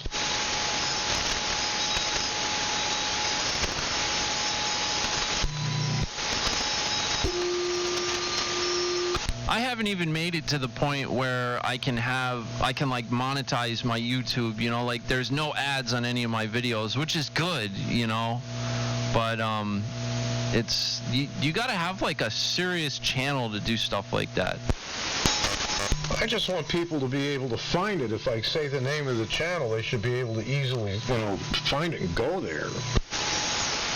What's the name of your channel? Winchester Jackson. Reason being, that's my correct last name, but you know, Chris Jackson or Christopher Jackson. There's an NBA player, basketball player. I think there's somebody in the NFL. There's a lot of people with my name. It's super common. So I went with, you know, the stage name, and it got a little bit better. But then after a while, it got worse. I just searched Winchester Jackson on YouTube, and it was the very, very first result was your page. I'm there right now. Gibson GA30 guitar amp restored, tour of the Hot Rod Chevy, Love in Vain, Moose River Road. I'm there. Never works for me. I don't know. That's weird. That's freaking weird. Did you just Google it, or did you go on YouTube? I went right to YouTube, and I typed right in the search Winchester Jackson. The very first thing all the way at the top of the search results was your channel. I'll have to try that, because I've been trying it from just Google search. Yeah, that's probably not going to work as well. But if you go to YouTube, it works. Yeah, I just restored a Gibson. So I'm not buried that deeply. You might even enjoy some of that stuff. Yeah, I'm going to subscribe. You've only got 10 subscribers. Now you got 11. Sorry, we doubled. You might even enjoy some of that stuff. Yeah, I'm going to check it out. I said that I just subscribed because you only had 10 subscribers. Now you got 11. Oh, I'm coming up in the world. I guess that's another factor in getting more publicity out of YouTube is number of subscribers. Yep, I noticed all your videos are like mostly like 5 minutes, 4 minutes, 2 minutes. You gotta upload some like videos that are just a little bit longer than 10 minutes too. That has to do with like the YouTube algorithm and this and that. Dude, it's really screwed up. Oh, I thought it was oriented towards short videos. Those are, a lot of the music videos are old. The Love in Vain is recent. That's maybe a month old. But the others, you'll see they were posted like 3 or 4 years ago. The ones that are 5, 6, 7 minutes long. And I'm playing guitar along with jam tracks, you know, and stuff like that. But that's still material that I'm, you know, I'm still in my that stuff is all still in my set lists. But it's actually, you know, I progress. Anyway, blah, blah, blah. And you might enjoy the car videos. Well, that's comforting to know that you were able to find me with ease. I'll have to try that from here. W2JB, I've got to scoot out to the kitchen. Y'all right. Yeah, I've got, you don't have too many videos up here. And I only see 11 videos. That's about it. Yeah, cool. Wow, something just kicked on over here and is making hash in my receiver. Jesus. Well, you pull the leaves off the plants and throw them in a blender with some ice, and you get hash. Heh. Yeah, that good old bubble hash, right? Speaking of that, I'm injecting systemic poison into my tree because the damn lantern bugs are getting bad over here, man. I can't park my car under this maple tree anymore because of all the honeydew. They are like feeding on this tree, but hopefully in about a week I'll have like a bunch of dead bugs all around the base of this tree.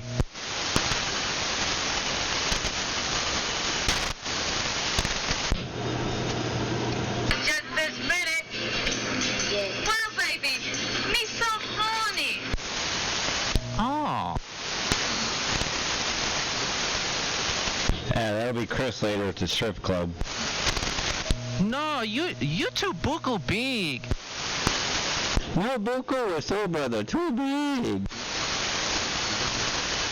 Wow.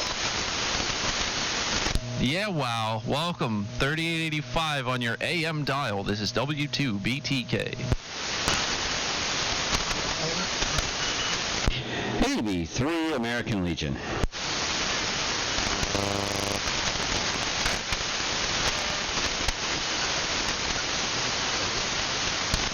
Yep. Wow, there's been like slop bucket activity on 3875 for a while now. It's like, you don't usually see that.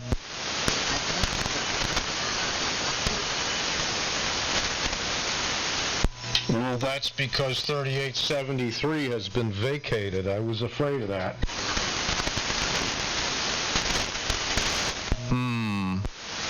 No, they move right in. If you stop operating AM in a given portion of the window here, the slop bucketeers move right in and take over. We need to go back to divide and conquer.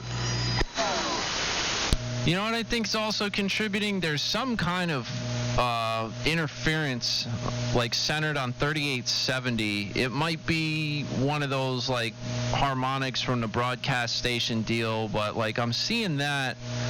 And whoever the hell it is that hangs out around there might have slid up to 3875. I don't know. No, I just checked. I'll have to listen further, but that's not the people from 3870. That stuff that's on 70 is, I believe, is coming out of Europe, and it's DRM or similar. Hey, it's making a decent signal here. It's not good.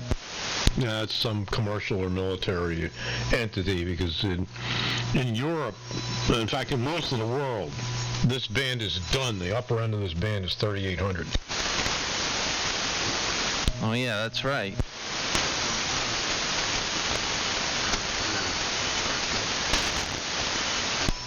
Yeah, I just tuned down to 70, and that's the DRM. Lame. Wow, this VIFO doesn't really like to stay on frequency.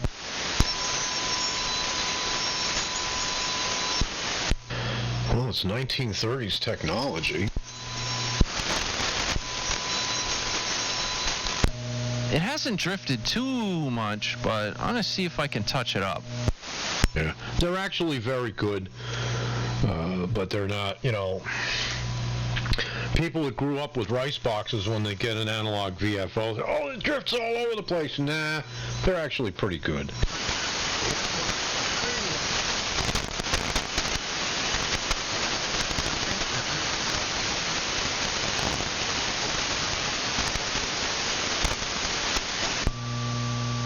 Oh, look at that. Now I'm a little bit above 3885. Oh, well. Yeah, my hardware-defined receiver with mechanical digital readout says you're at 85.2. Yeah, that's close enough. Maybe I'll drift right down on frequency. Just open it up as wide as you can.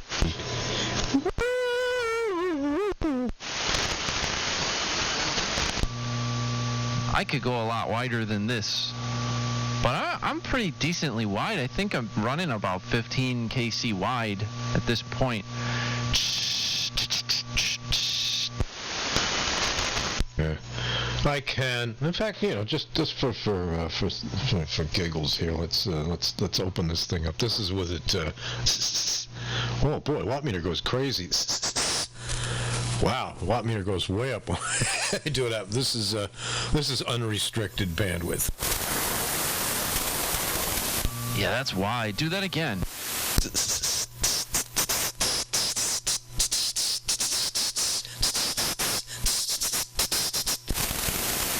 Yeah, let me see how wide I am. Hang on.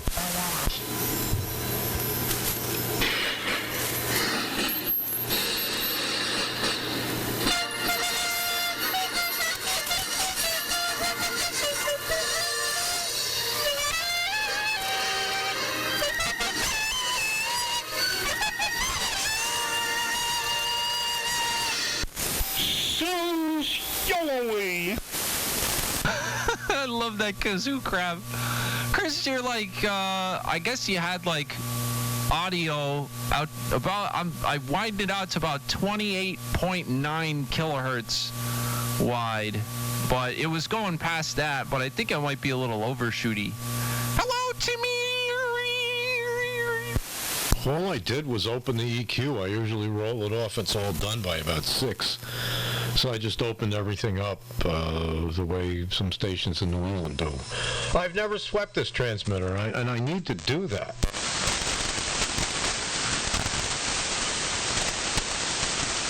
Yeah. Well, Timmy's gonna turn on his fan. Oh boy, that went over. That went over real well with certain stations in the New England area. Let me see. I get my bandwidth control here. We'll go to full for a second, but it probably doesn't really sound that much different unless I go like... That's not even that wide. Let me see. I get information almost down to 3870. Almost. Yeah, I got the receiver opened up to 16, but I measured it, and it's really more like 18. And I had a little bit of difference when you open it up, but not that much. Yeah, I don't need much more than 15.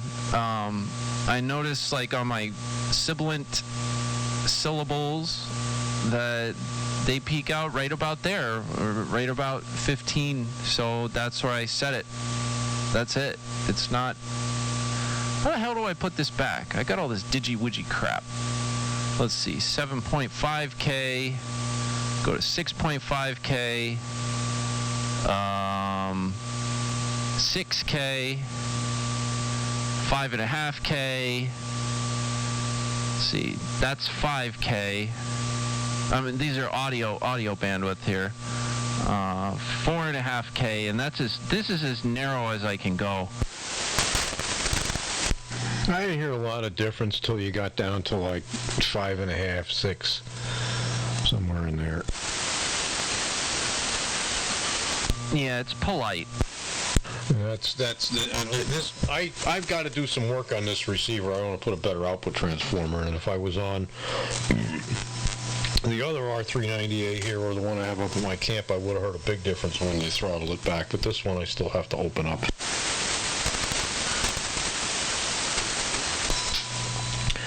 The output transformer in these things is like the size of a walnut, and I've taken to putting a real one in there.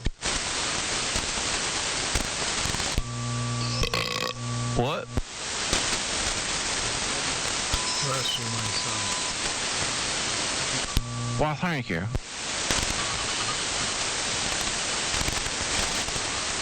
That was a Yingling burp. Oh, I've been sucking on the cheap American Pilsner all night. I'm drinking my PBR. Yeah, I had one Yingling. I have one more, and then I have some Miller Genuine Draft Cervezas in the fridge.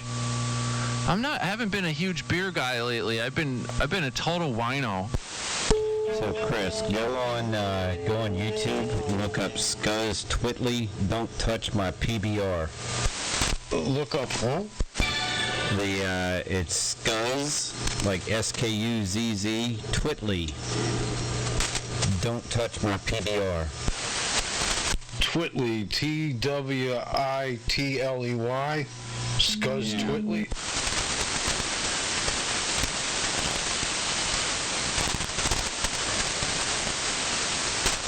Don't touch my PBR. Yeah, I wrote that down. I'll have to, the computers, I don't have a computer in the ham shack, so I'll have to go check it out later.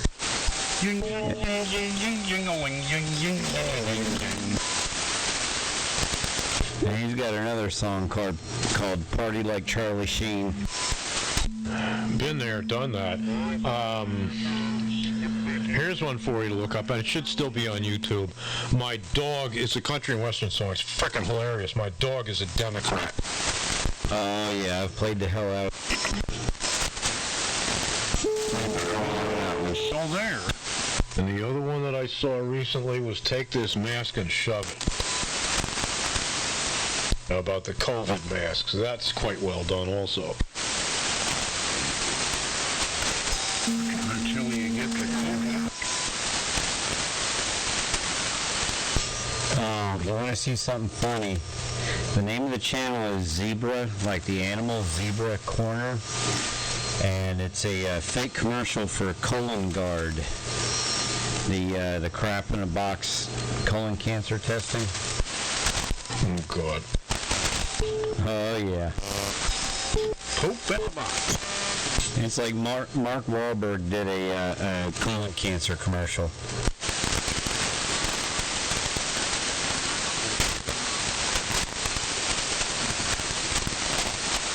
You guys remember those National Lampoon cards you get? There was things like Colon Blow and all those sort of, fake,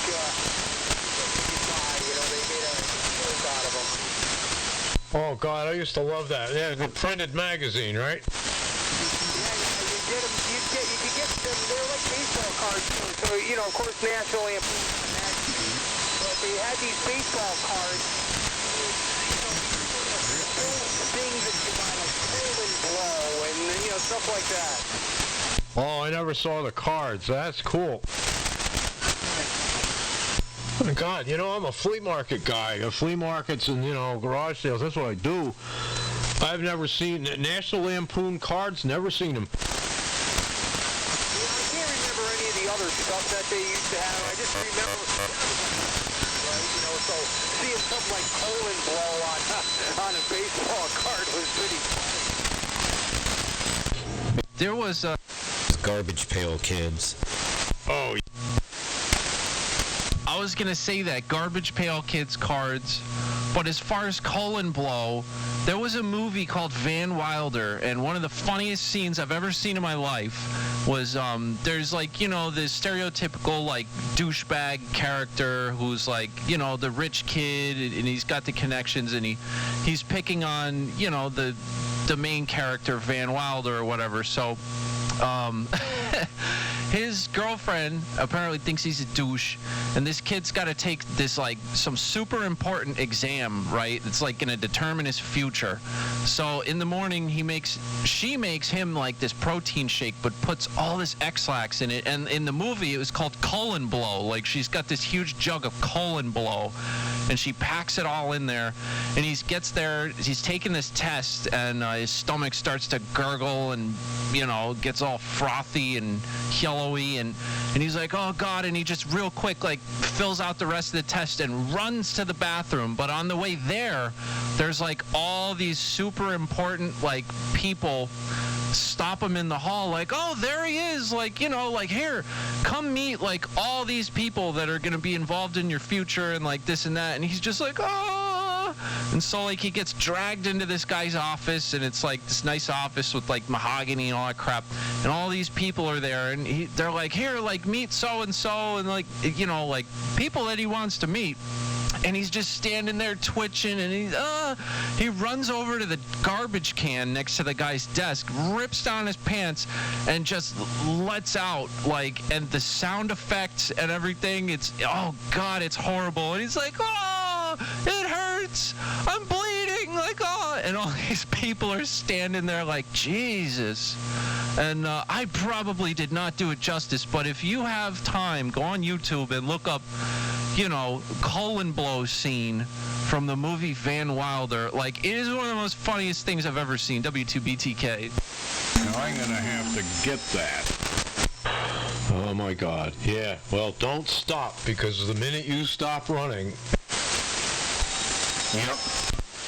I'm going to have a set of seat belts on the bowl.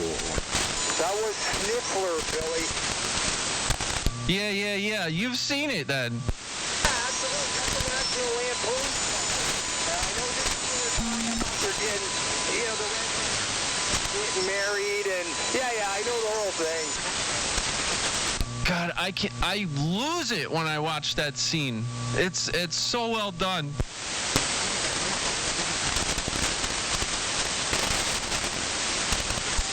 This thing even getting out? Oh, yeah. Yeah, Timmy. I was beginning to wonder. Well, are you on you're running the gauntlet with the amp, I guess. Yep.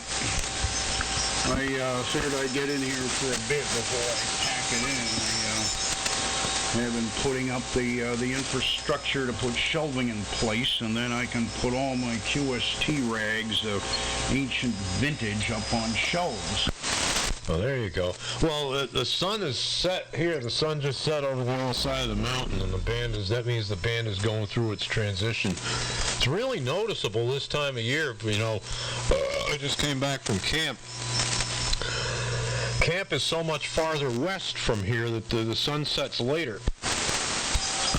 Yeah, it's like when I was out in Sorry Excuse. The sun would set maybe 45 minutes later out there than it does here. Yeah, I don't know if it's that long, but it's noticeable having just come back from up there.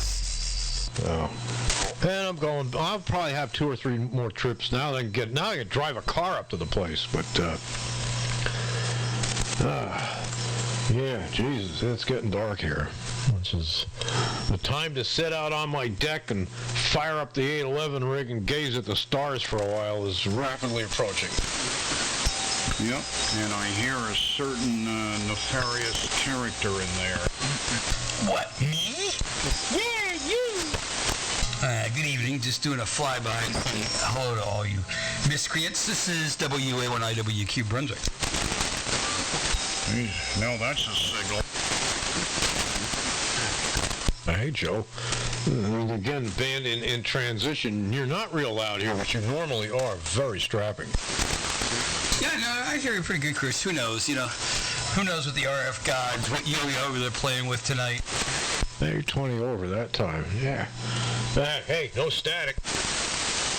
Yeah, no, I thought it was going to be a lightning fest, so I was looking at the lightning map, and most of the activity is out in the Midwest, so it's a little bit in the noise floor, but nothing too objectionable.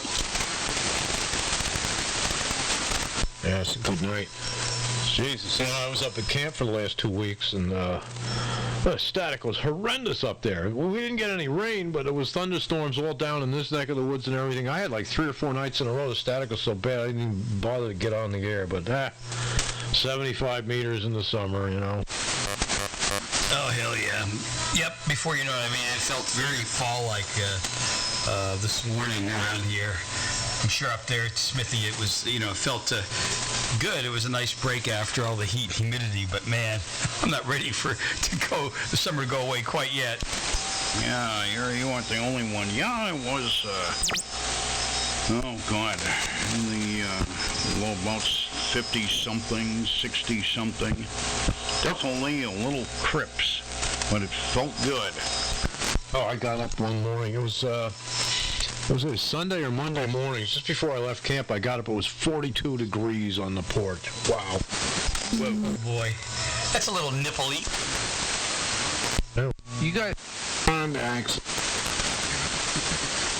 You guys ever been to, like, Sweden or anything?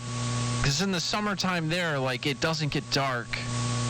It was the trippiest thing ever. The sun, like, just goes down for a long time, and right as it's about to set, it just starts going up again. What parallel? I thought that was like, way north of there. It was like, I didn't know it was like that in Sweden. No, I was in Sweden for my brother's wedding 2 years ago. And, we were having a party after the thing, and, like, it was like, I don't know, 2 in the morning, and the sun was out, and then it started setting and setting and setting, and I was like, oh, man, yeah, it's gonna go down. And then just before it set, it just went right back up again.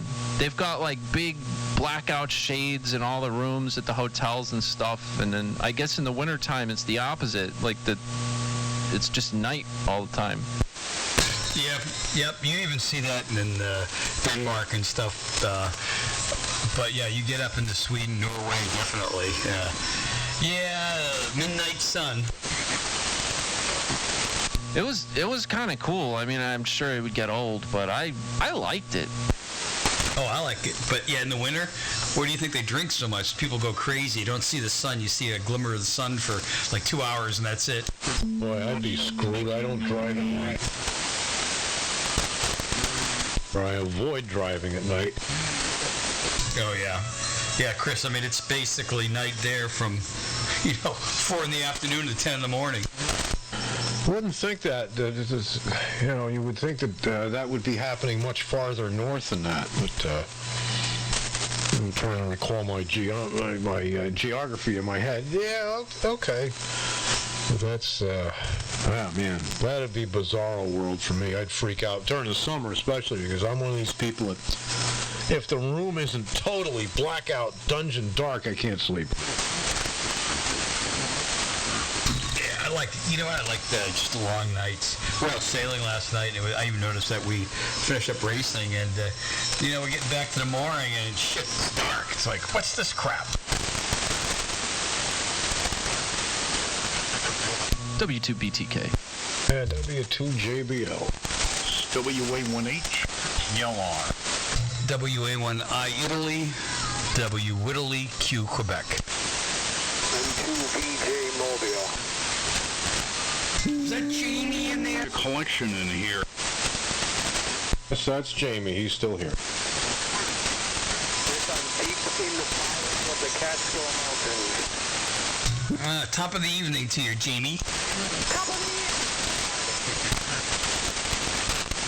So you're almost home, eh? Yeah, I'm in Grand Gorge right now in the valley, but I'll be home. Oh, hey, Jamie. That McMartian you're working on, I guess that's the club station where you work. What's the tube complement in that thing?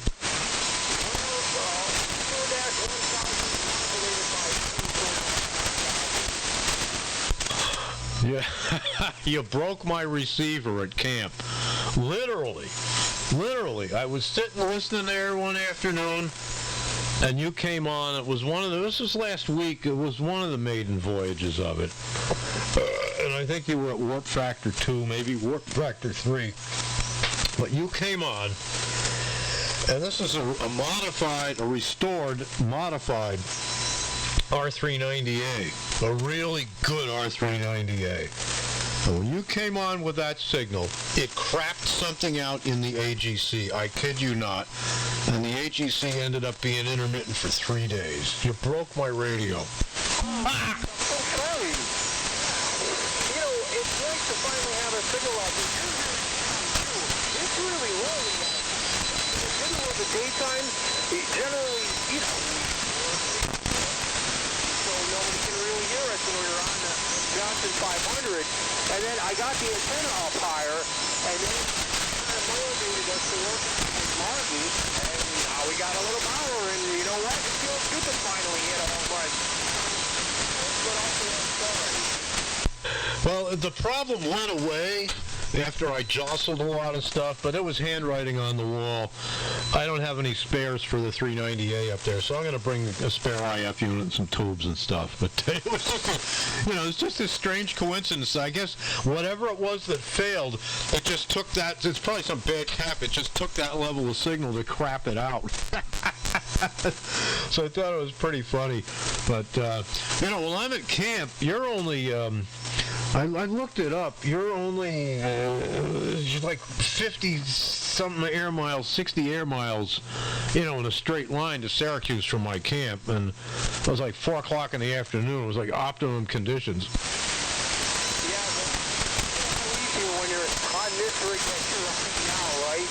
And that's just it. Out there in the central New York, John Jack,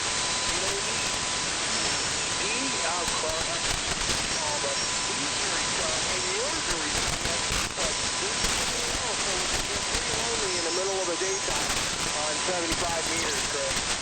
Oh, God, Jack's only about 20 miles away from me. I think he's down at Barneveld on 1228. Yeah, he's real loud. And I'm not running the power that I have here. At camp, I'm only running like 300 watts at camp. But, nice location, and this, that, and the other thing. And, well, it was ZM. God, that's a shame about him. And I forget who else. Wow, there's not a lot of us left in that area, but you guys have a fine signal out of your work location now since you did the antenna work and stuff. Thank you. Well, the thing is that was ZM.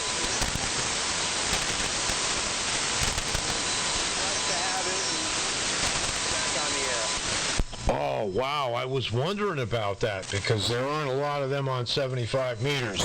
Oh, God bless that you got that. That's great.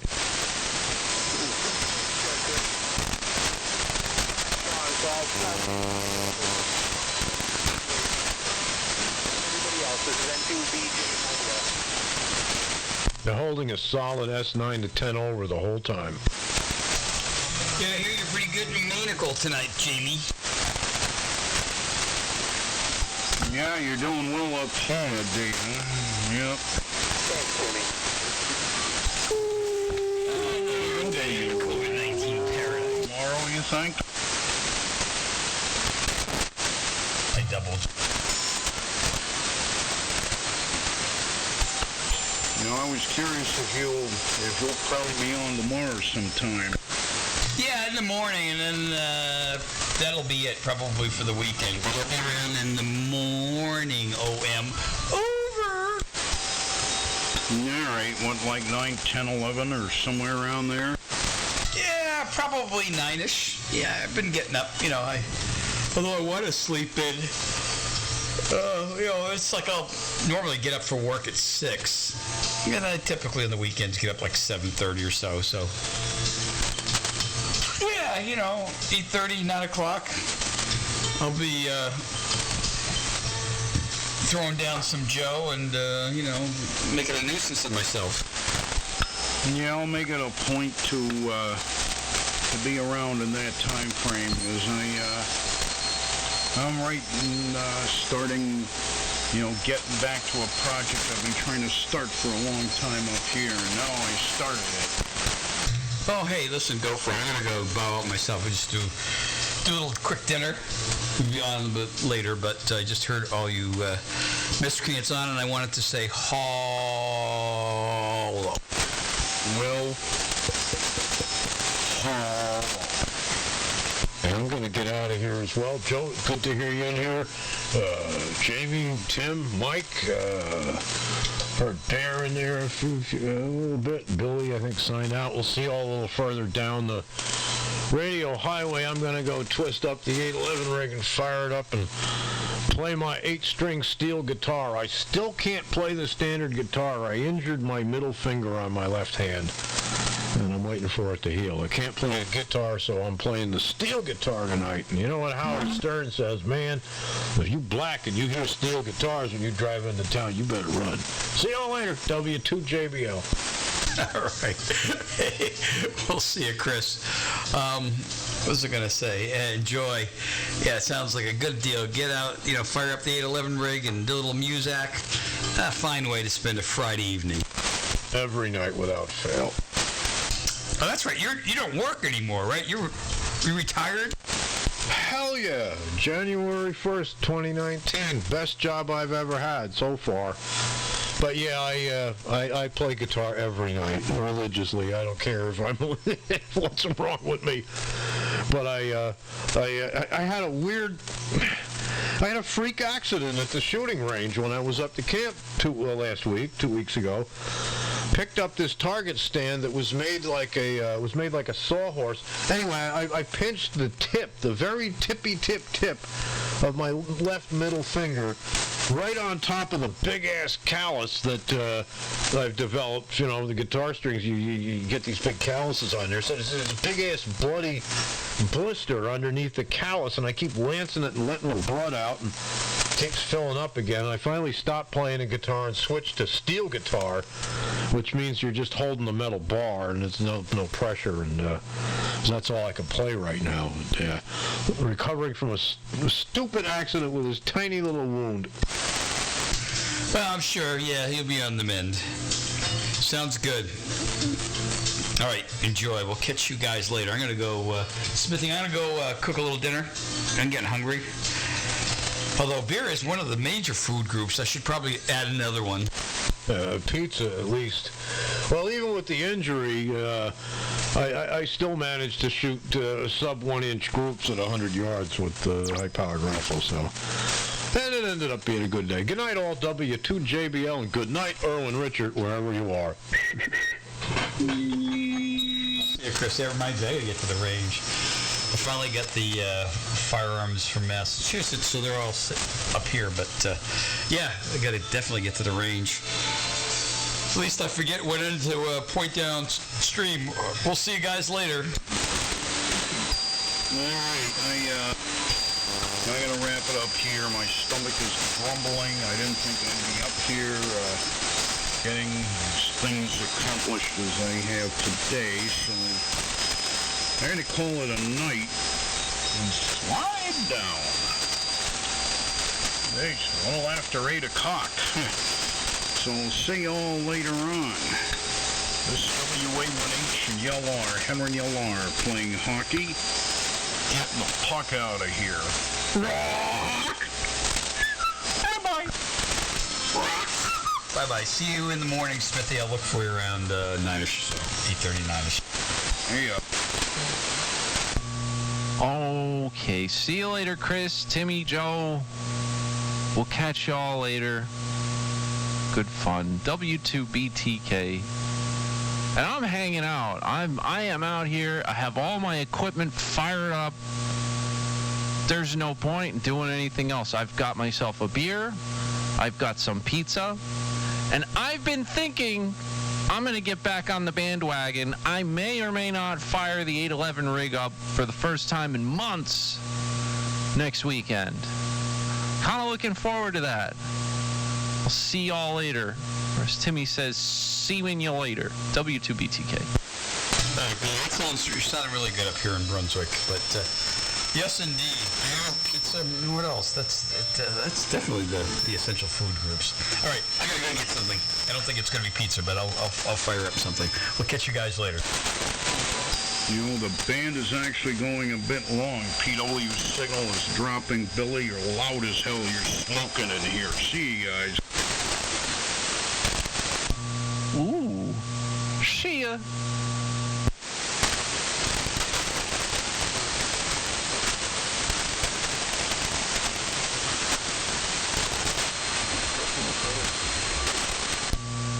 where Clark went. He runs away now. He's very skittish. It's like a cat who's been scared, and it's going to take weeks before, you know, they roam freely again. I wonder what happened.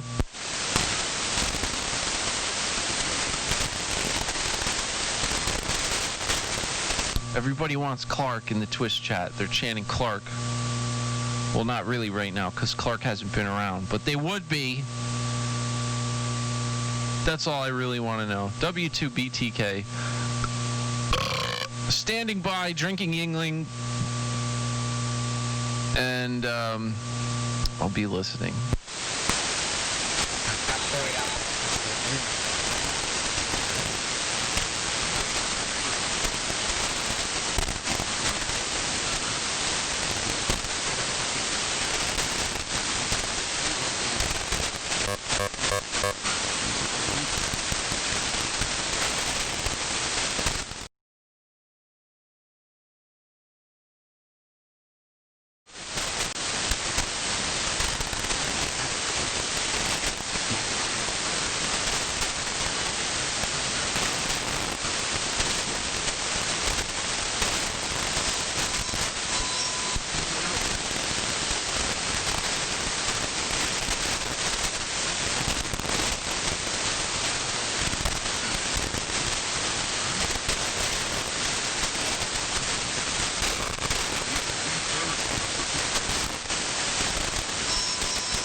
get it back? Okay, I got it back. Yeah, sorry about that, guys. I was having problems with the audio interface up there. Oh. Whew. Thank God I can troubleshoot this shit pretty quickly. That was no fun. Yeah, there's nobody on the radio now, man. It's DED dead. Huh. Yeah. I don't know. I've been having I'm using a new audio interface. I was using my motherboard basically microphone input for a while, and I thought that was a little janky. So I had this old MBox 2 left over from college. It's like a little Pro Tools rig up there. Whoop, wrong one. Whoop, dude, I suck at cameras too. But yeah, that's it up there, that little blue box. So I'm using that shit and come back. I'm using that and it just crapped out on me. I've got PCI Express FireWire card in there, and well, when it works, it works. It's definitely a much better D to A and all that crap than whatever's built into my motherboard, but if it doesn't work, then it sucks. But it's working now, so I don't know, yeah. Band's dead. I guess it went a little long. Timmy was saying it was going long.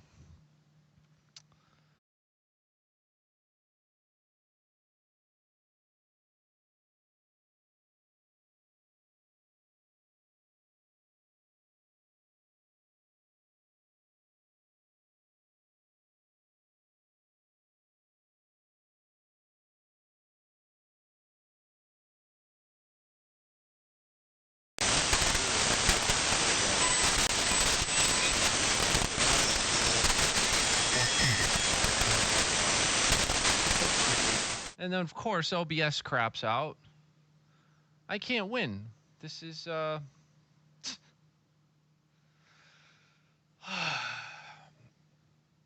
it's enough to piss you off, but I'm not going to let it piss me off. Something definitely is going awry here. What I was going to say, what are you guys up to? I'm just chillaxing. I mean, there ain't nothing going on.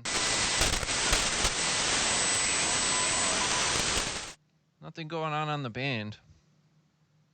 Got a few people in here, though. Might be able to party. Just so y'all know, if you don't watch regularly or you don't know about it, I've got... Let's see. I've got a Discord server now, so like we could do voice chat. I can restream you guys onto my Twitch stream if you want to come in and do voice chat. You could even fire up the webcam and I can overlay you. You can kind of do like a podcast style thing like that with people in the Discord. Or you could just hang out there when the stream's not up. I'll post a link.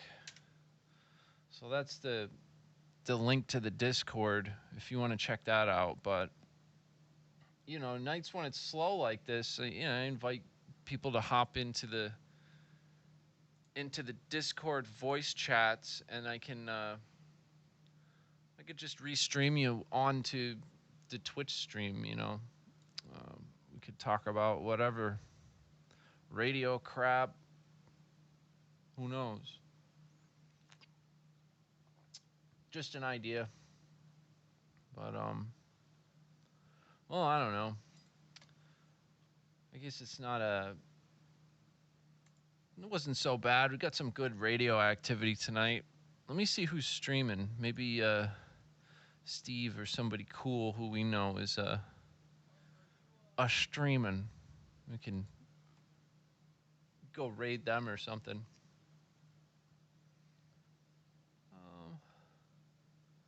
I don't really see anybody. Look at that. K2TJH watching Amateur Radio Live. That's cool. Yeah, I don't really see any of my buddies streaming or anything. So, screw it, guys. It's, what is it, Friday night? Yeah, Friday night. Go out and party. Night is still young. I'm gonna go. I got a new cat toy for my cat. She's real into it, man. I'll probably drink like, a few more of these and play with the cat, man. She's so cool. Where is she? I don't even know where she is. Oh yeah, ding ding ding. Dave is out visiting some family, so he's not on the radio. He says Labor Day is when 75-meter AM always picks up. So, whatever. Not much going on tonight on a Friday. All the activity was early, so glad I fired up a little bit of an earlier stream. So, I guess I'm just going to end this thing. What are you saying there, Tommy? You were trying to key up? Your signal is piss weak? Well, hold on a minute. Let me see if I can hear you. Switch back over. Are you still fired up over there, Tommy?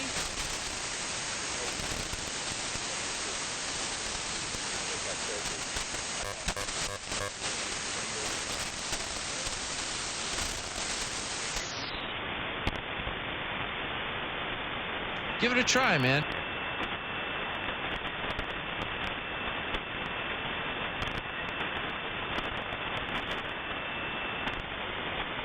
Oh, that must have been you, like, on 3886. That wasn't so bad. KD2 PII, Kilowatt Delta 2, Papa India, India.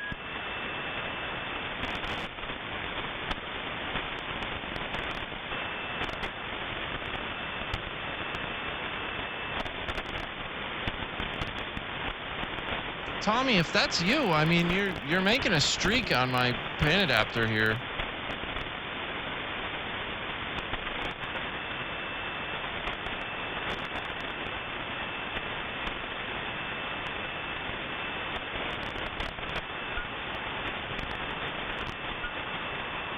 I'm not getting any audio from it, though.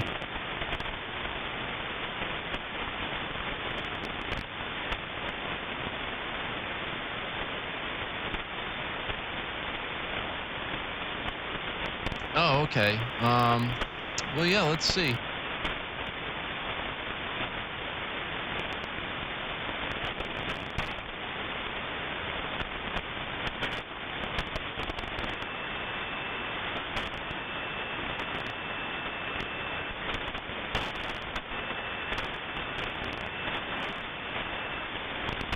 Yeah, was that you just keyed up?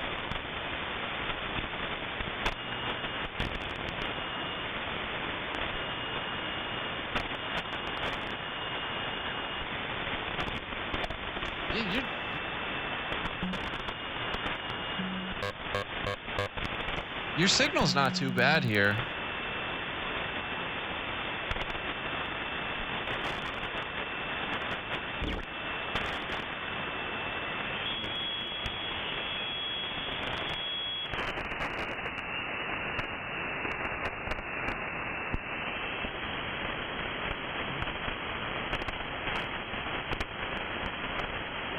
Are you modulating that thing, or are you just showing carriers? I can't tell.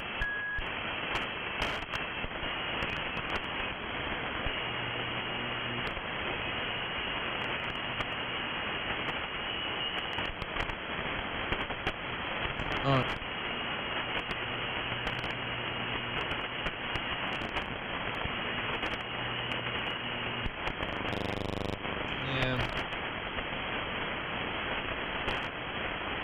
I could see a little something in there if you were talking, but I was pretty. The noise is competing with it.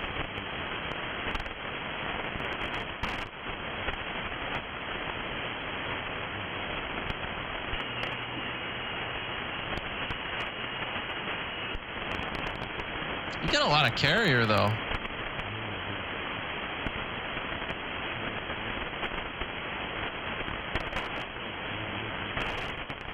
Yeah, we'll have to try that in the daytime or something like that. It's the noise just picked up, man. Like, it's a little louder than it was before. But hey, it is what it is.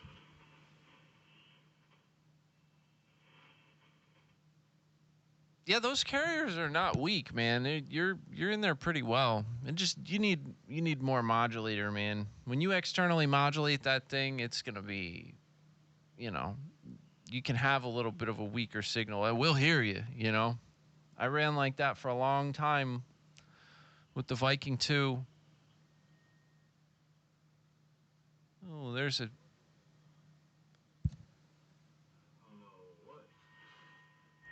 This thing is doing out there. The glass from the past. Oh yeah. Billy the Kid, how you doing? Hey, not too bad, Daryl. I was just about to get on out of here due to low activity.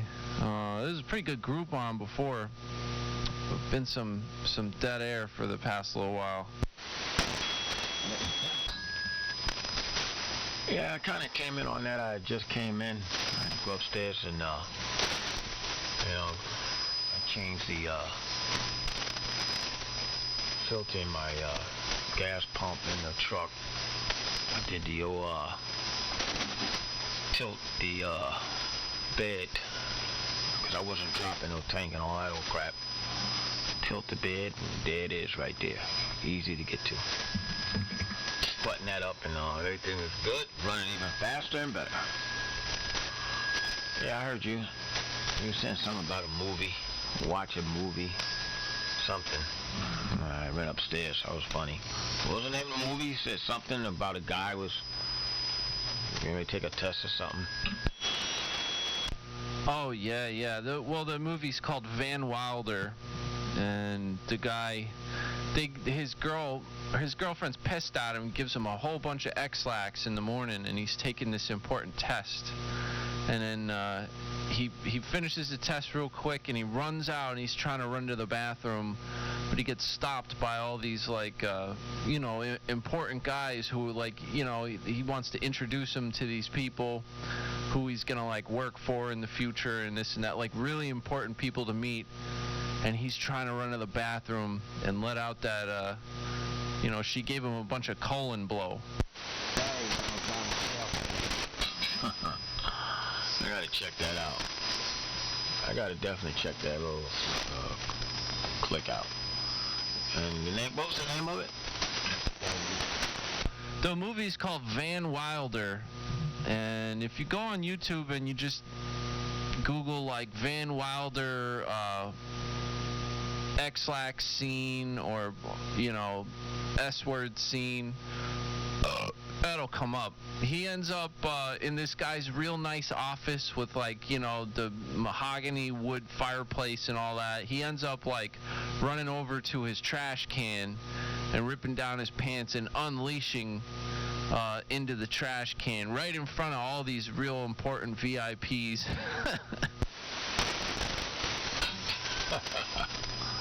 Yeah, I gotta check that out. Probably funny as hell. All right, sounding good, man. I haven't been on, man. I'm at that airport, man, and ton of work, man. Ton of work. Matter of fact, I'm the steward out there too. But man, nothing but a lot of work out there. A lot of work. Yeah, I hear you, man. Well, that's good, but, you're ready to retire. So, but hey, it's Friday. Friday's for the men. Hopefully you got out of there a little early. But, man, yeah, I've been doing the same. We're on 410s right now. I'm over at Eli Lilly, and that thing is going. It's going to turn into overtime eventually, so I'm enjoying my Fridays off while I can. Yeah, I hear that. Yeah, my company is kind of busy. They got another job in Celgene. I think it's in Summit, New Jersey. 410s and all that crap. I'm like, I don't need it. Nah, I done been there and done that. I'm just coasting. But you know, don't need the overtime. But if they ask me, I might do it. But as of now, give me my 40 hours and that's it. Yep. 410s is great though. I mean, I love it.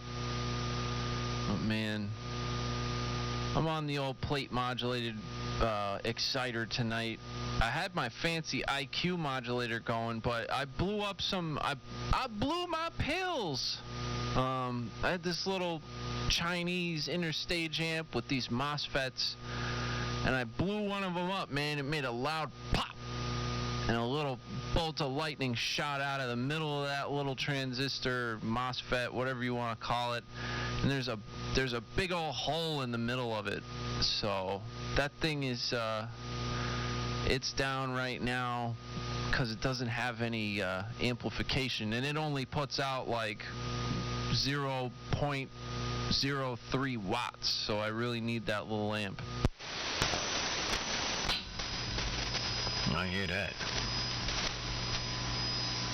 Yeah, I might get something built for this 7300.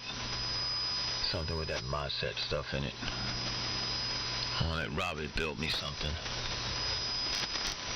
But, alright then. Well, good hearing you.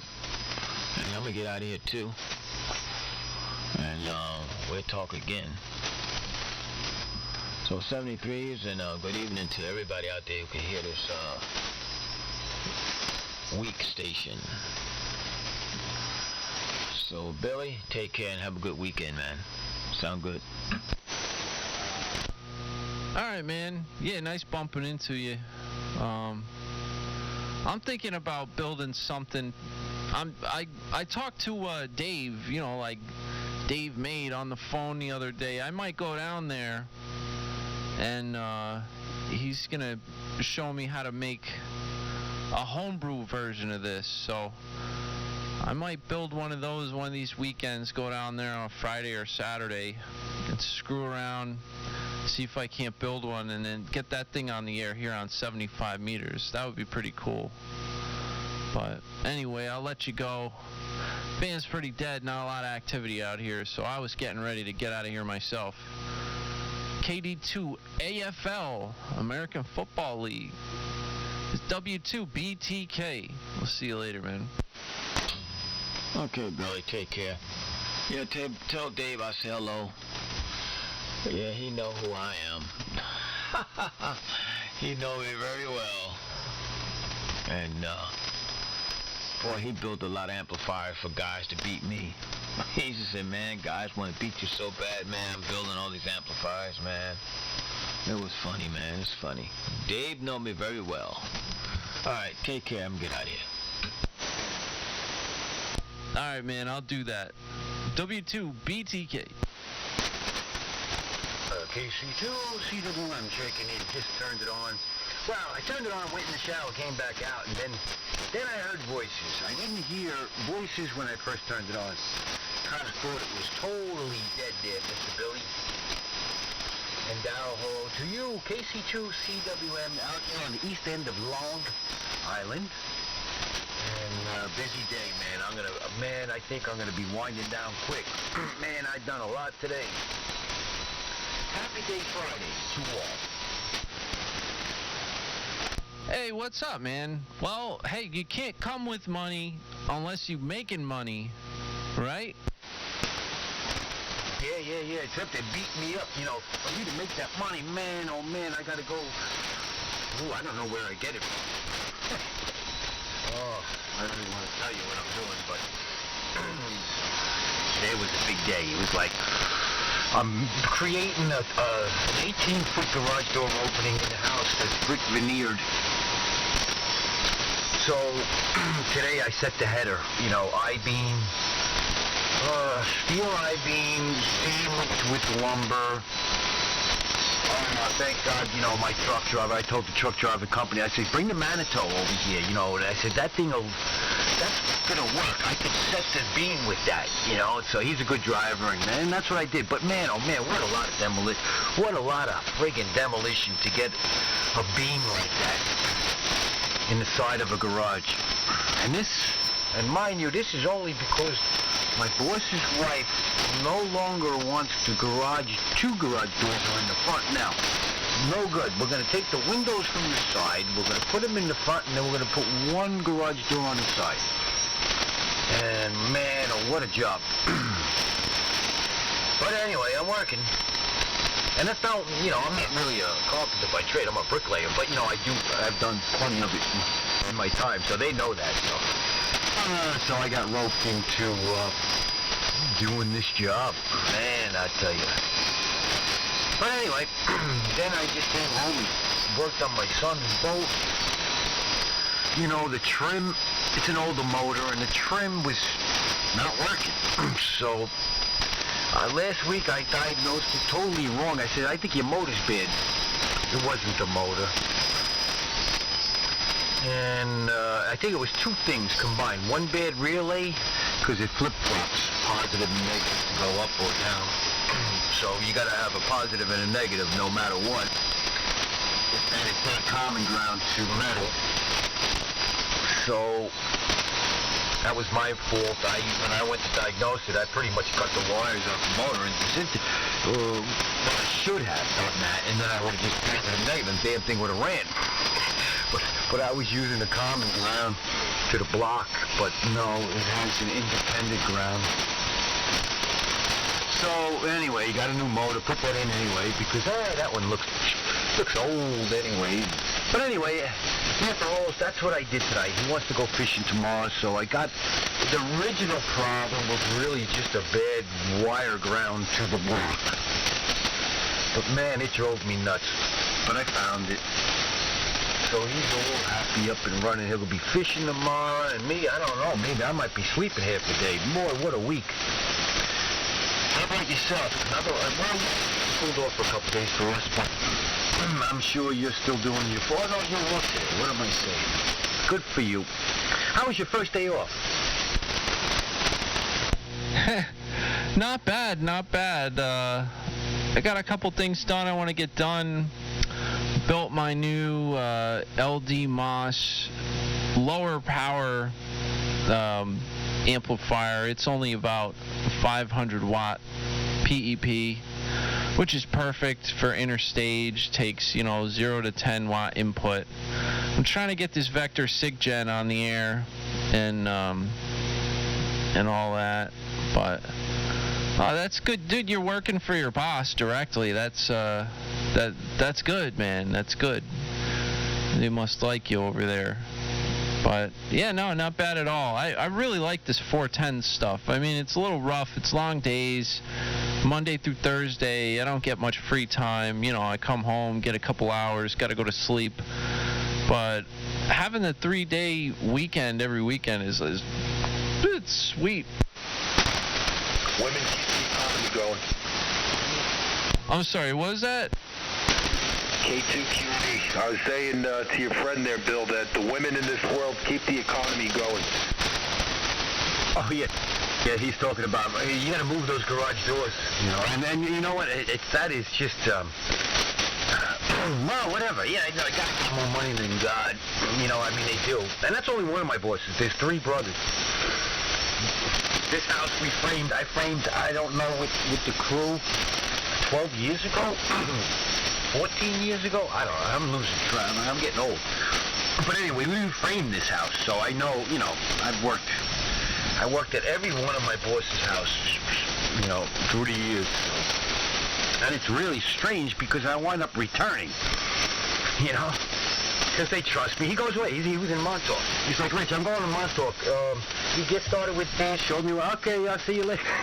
And he's coming back tomorrow, so I'll see him Monday. But we talk on the phone and stuff. In fact, I'm sure he's got his cameras running, and he can just, check him with the phone. So he's probably been watching me all along. But I don't care, because I always work. He's not gonna, just the way it is.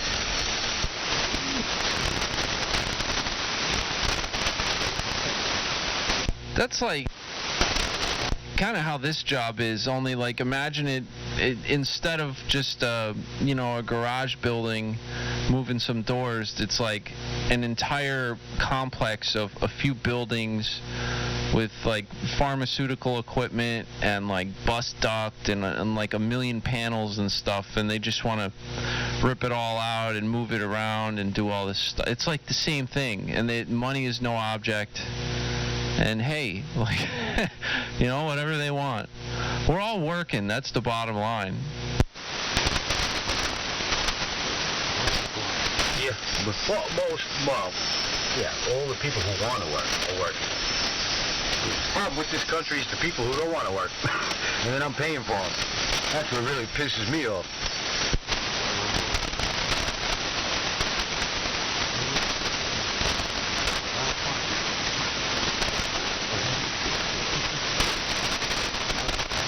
I think I may have missed your last over, Billy. I screwed up my volume control. That's what I did. Uh-oh. Yeah, I've been having technical problems over here tonight, too. I blew some crap up last night, and now my sound cards aren't working, and my internet connection's dropping out. It's like, it's not good. Yeah, well, you're into like a whole lot of different. You're into the electronics more than myself. I don't know, man. I just don't understand a lot of it. But if I see something blowing up, all I do is look it up and try to understand the description. And if somebody's asking me to fix it, or myself, I'm trying to fix it. I'll try. I'll try, but you know what bugs me? Switching power supplies. I don't like them things at all, man.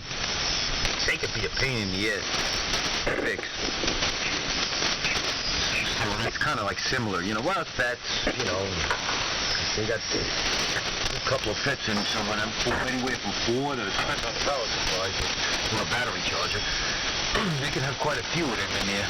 Or an inverter. I had an inverter here. It must have had 24 FETs in it. Geez, I think you had to run that thing on 6 batteries. Well, it depends. You can bank it the way you want. And it was a 100 amp charger. When it was on 110, it would charge at 100 amps to the batteries. And I forget what it put out. Inverter. Could not fix it. And it's all proprietary. You cannot get any information on it. And they won't talk to you as far as the company, and really no schematics or anything like that. And they got you. But anyway, I tried. But it would have been an awesome unit. It's like $1,000 unit, and I would have used it in my boat. But never got it running. Just an example. So I get stuck all the time with this electronics. Yeah. Well, I mean, I got a nice blend of old and new here. But, yeah, I'm into all the newfangled crap. I mean, why not, KD2PII. Hey, PII. I hear you. Good signal in here. Very good, thanks. I didn't build the tuner that you're talking about, not just yet. Saw a little deal on the coolers at Swap Meet. I got a little balanced MFJ tuner. It's I think it's just a balance. It's a double T network, the 974. It's definitely okay. I mean, you look inside, there's solder blobs everywhere. The top doesn't line up just right with the rest of the metal frame, and it's just like screws, solid casting screws going right into sheet metal. But I'm only doing a 25 watt carrier on AM, and it's a proof of concept thing. If I'm gonna stick with this doublet, I might look into building something. And I really like that Palstar. Palstar makes a double L network with roller inductors. Really nice synchronized roller inductors. But it's $800. But yeah, you get what you pay for. Anyway, good to know that this thing's working. I'm just watching you on Twitch, so I'm gonna probably hop on the internet, play some video games for Friday night. 82 PII, back to you. Yeah, sounds good, man. For 25 watts, you get a hell of a signal. You're like over 40 dB SNR, so very comfortable copy. And yeah, well, whatever works, man. You got a tuner that works.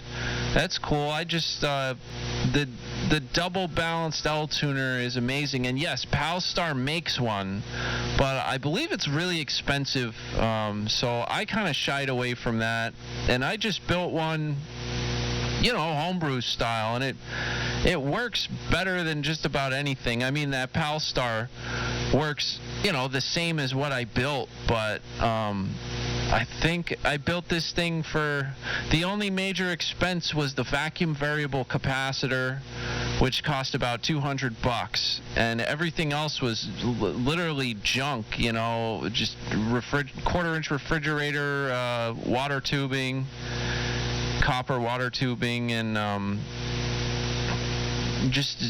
that's about it. You know, I made a 1-to-1 Ballon. I ordered a FT240 31 core.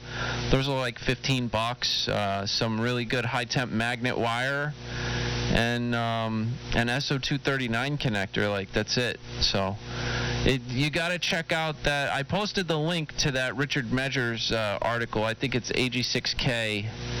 And that explains, you know, the benefits and how it works and all that stuff. It's a really good article, but it sounds like, you know, you already know a bit about it. But, yeah, impressive signal for 25 watts. If you put some power behind that, you're going to be, well, you're going to be strapping. Roger that. Everything I know about the double L is what I learned from you on your stream. I was kind of picking your brain about it a few weeks ago, and I read that article you sent me. And yeah, the double L is definitely a very good network. And you know, the setup you have is pretty much ideal for what you're doing. Like, you've got an old school transmitter in a separate room that's dedicated for, you know, AM on your favorite signal, and you just kind of keep it there, and you have your tuner set up for that frequency, and you keep it there, and you can just broadcast all day on it with tons of power.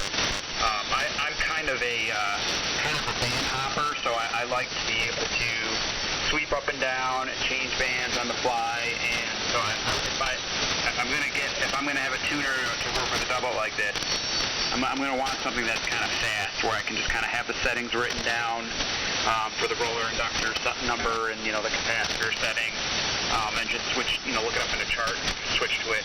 Or if I win the lottery, get one of those fully automatic ones that just kind of follow you as you go down the field, close up the learned setting. That's the dream. Yeah, that's what I have a cheat card, Bill. That's what I use with the Drake MN4.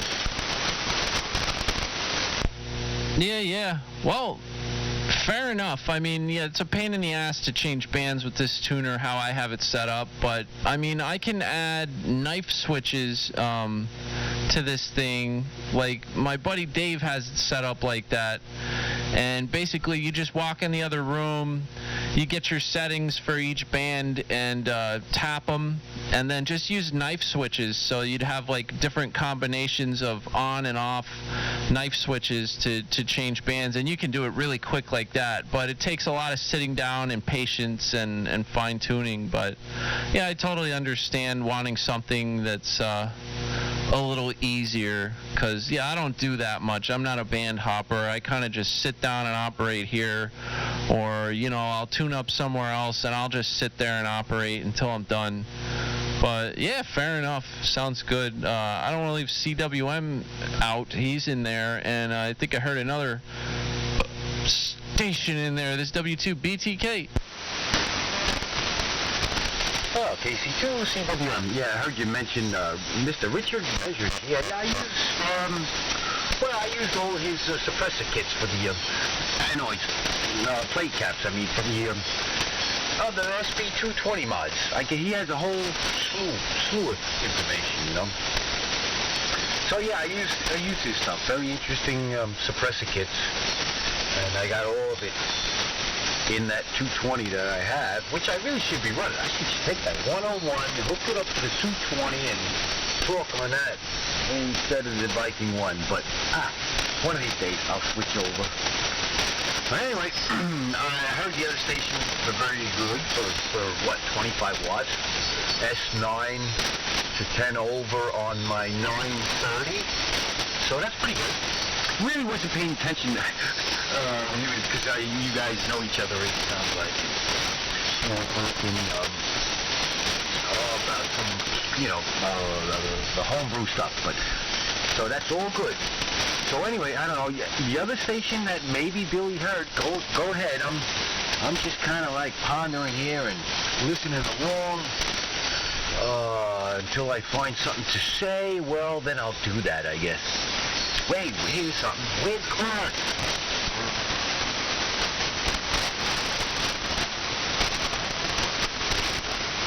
Yeah, K2 QOD. Bill, the one thing with your homebrew tuner you never have to worry about is flashing over. That's for sure. That's the thing with this little box I have here. You know, you start using higher power equipment on like 10 meters on an 80-meter dipole, and you start to get some pretty impressive voltages building up inside the cabinet. So that nice open air tuner with those caps spread far apart and all, it's you don't have to worry about flashing over. Yeah, that's another thing. I mean, that tuner is super robust. I mean, you could put power through that thing, but it's not that necessary. I mean, like, yeah, if you have a crazy voltage feed, maybe, and it was all stuffed in a box, but with that thing, all the beefy and conductors and stuff that I use, that's really only for like high current, which I only get on 160 because my antenna is a little longer than resonant on the 80-meter band, but still way too short for 160. So, I can tune it up there and it works great, but I get about 5 times the current on everything when I go down on 160. So that's the only reason that I use, like heavy conductors and all that crap. But yeah, the spacing, just being mounted open air there on the wall, that definitely helps. If you've got like a crazy voltage feed, you don't have to worry about it. But yeah, there's pros and cons to everything. I mean, you can jump bands and stuff with the box. I gotta sit there and plug my MFJ in and fiddle around with all these, tapped inductors and stuff. So, it's a trade-off, but it's definitely got its pros. W2BTK. It was either that or a fan fall, and those things are finicky to maintain, so I like the versatility of the doublet. Mine's 123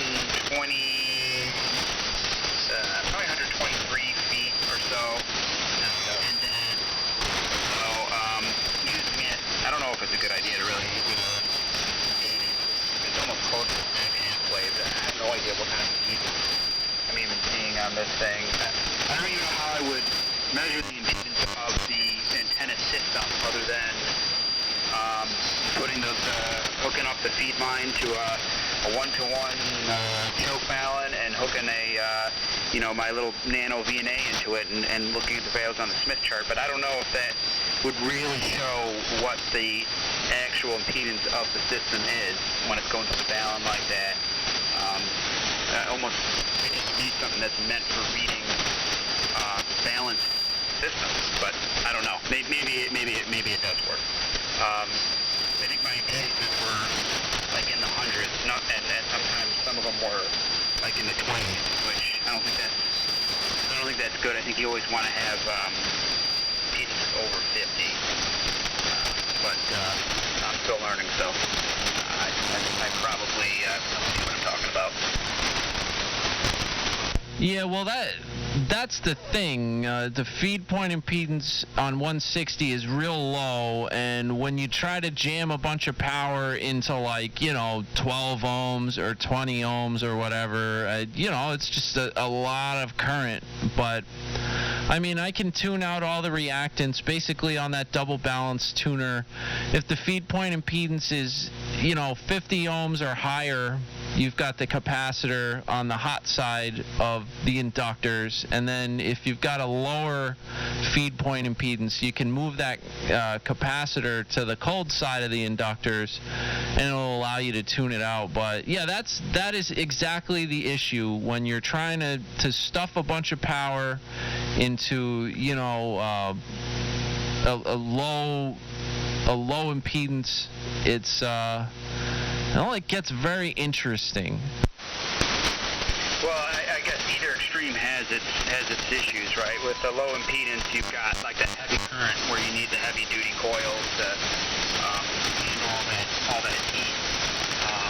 But if you're trying to put a lot of power into a high impedance, I assume you're going to have a lot of voltage to deal with, and you have the risk of arcing over. And I don't know, with double L is the most efficient power handling for double L when you use the least amount of most amount of capacitance. Because that's what it seems the manual in this MFJ recommends always. If you can find a match at different levels of inductance, always use the least amount. And it's always good to try to have the capacitor as close to fully meshed as possible. Yep. Yeah, that helps too.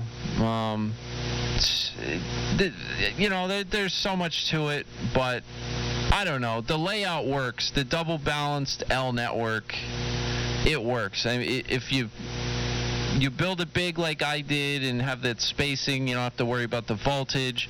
Use the heavy conductors, you don't have to worry about the current, and this circuit just works. I've loaded into really super low impedance loads, and I've loaded into super high impedance loads, and they end up being 50 ohms J0, and it just works. It's really, really low loss because there's no coax. It's just balanced line right off the tuner, and you don't have to worry about all those losses. And then since I have the heavy ass conductors, you don't have to worry about copper losses, and it ends up that you can just use one antenna anywhere and have a good signal. And you really can't say that for a lot of tuners. Yeah, I agree. I do like the double L. I mean, if I could have anything, I would probably just put down power for the amount of power that I'd be using. Would be ideal. Still double L, but it's with roller inductors. I was even looking on eBay.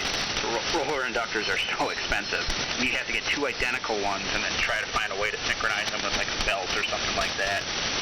I was also looking at even the capacitors. They're kind of pricey. I linked a couple of those bread slicer capacitors into the Discord to see if some that would work. I ended up just going with the two they got. I was also looking at link coupled networks. Do you know anything about link coupled tuners? I think they're also made with like that same refrigerator line and vacuum capacitors, but I think it's a different kind of configuration. It's like a coil inside of a coil. Guys, 7-3. I'm going to QSY here and look around. QD, have a good night. Hey, all right, man. Thanks for stopping by. Yeah, we're getting a little technical here, but hey, it's good sometimes. But yeah, as far as link coupled tuners, a lot of guys that talk here use them. I'm not as big of a fan because that's more of like a band pass design, and it really, like, for instance, if you have that thing tuned up for 80 meters, right, and then you want to just listen on like 20 meters, you'll hear nothing. Like, it's just completely gone, whereas with the double L, I can listen to any band. It doesn't have that tight, like, cut off band pass kind of deal. And oh, look at that. Yo, man. Yo, Travis, man, thanks for the sub. Badass, bro. Glad you're having a good time, man. Okay, yeah, it makes sense. That's definitely a drawback. Sign off here. Just wanted to see how my signal is going. Oh, yo, Andy gifting those subs. I just saw that. Yo, Andy, thanks for gifting Travis the sub, man. That's awesome. Dude, you rock. Thanks for that. What can I say? I will be going on the side here. So W2BTK, this is Kilo Delta 2, Papa, India, India. All the best to you and yours.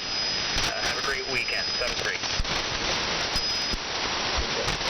All right, man. Yeah, good chat, bro. Sorry, it's the Twitch is going crazy. We got Andy gifting subs and stuff like that in here. I got a little bit distracted there, so sorry for that. But yeah, good stuff, man. I'm glad that all your stuff is working. You're doing awesome here with 25 watts, so I'm really excited to see what you get going, because I know you're going to continue to improve that stuff. You're going to be you're going to have, I mean, you already have one hell of a signal. It's going to be really, really, really cool as you continue to improve your station. So, all right, man. Thanks for popping in, and I'll catch you later. W2BTK. Very good. Have a good night.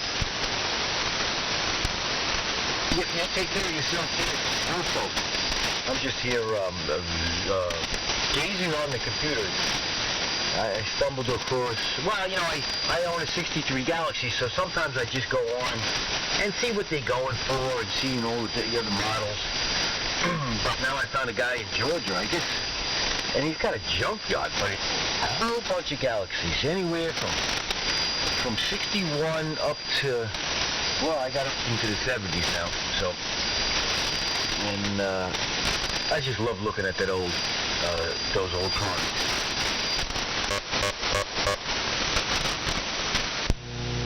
Man, yeah, I'm into cars too, and I have too many cars over here.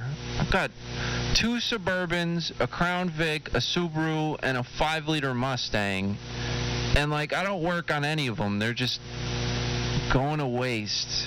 Like, I hate working on cars, but I love cars. So that's not a good business model for a car guy. Well, here's what you gotta do. You gotta concentrate on one. And just work on it. And if it means getting rid of one of the other ones, or maybe 2 of the other ones, and, you know, you take a couple extra bucks, you put it into the one you're working on. I guess. I mean, I think that's what I would do. On that, actually, my wife wouldn't let me have that many cars, but not enough room here. But yeah. Yep.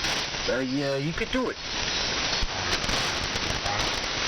The thing about it is, like, you know, like, I do electrical work all day, and then I come home and I want to work on my radios, right? And, like, by the time all that crap is done, like, I just want to enjoy the car. Like, I don't want to work on it. I'll pay somebody to work on my cars, you know? I'm completely capable of doing it. You know, I understand how a lot of that stuff works. I just don't want to, you know? It's weird. Like, I don't want to work on my cars. Yeah, well, it could be a pain, and yeah, it could be a... No, I hear you. I just push myself, and I just do it, you know, and somehow I get through it. So, that's just the way it is. That's the way the cookie crumbles.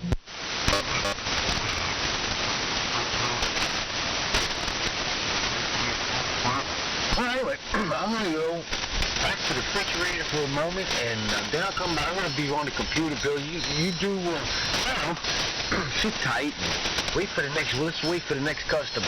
There you go. KC2CWM. Yeah, sounds good. I was talking to a bunch of people before, and then there was about 20 minutes, half hour dead air until the next round showed up. So maybe we'll do that again. But it's starting to get a little hot in here, so I don't know how long I'm gonna hang out.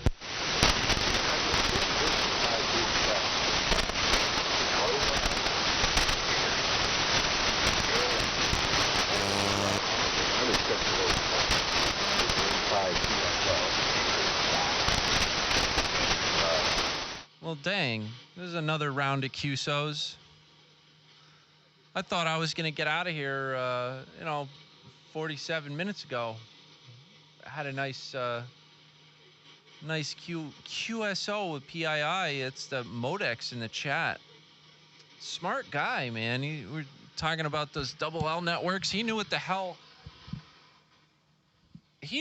was going on, man. That's pretty cool. No doubt in my mind. He's going to be doing big things. Let's see. You get some people in the chat. I don't know. What do you guys want to do?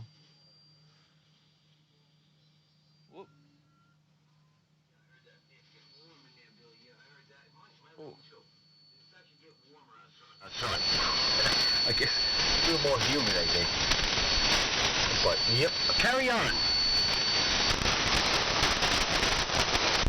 We always do. W2BTK.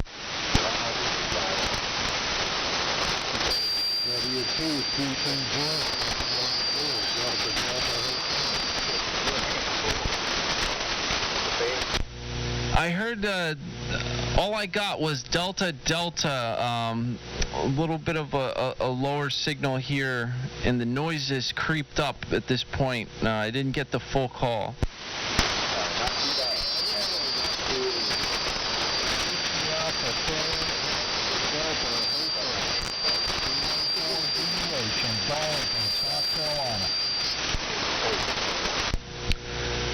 I got the Whiskey Alpha 2 that time in South Carolina, but you're coming in a little bit low here tonight, so I still didn't get the entire call.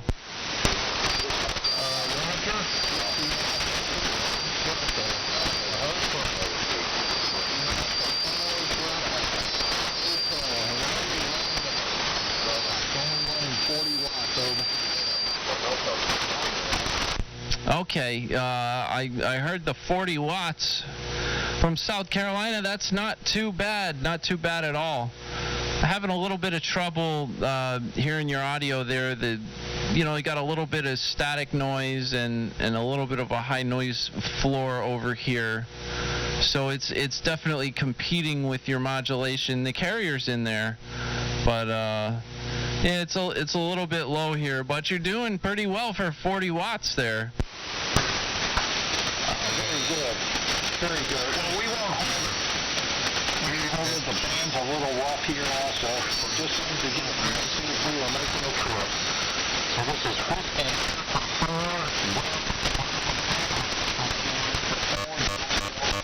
7-3s. Thanks for the. Yeah, no problem, no problem. And there's also a station on 3890 who's competing a little bit too, but yeah, no problem, man. We'll try it again, some other night. Summer's almost over. All this noise and static noise and crap is gonna go away, and that'll be a relief. So thanks for checking in, and say 7-3 W2BTK.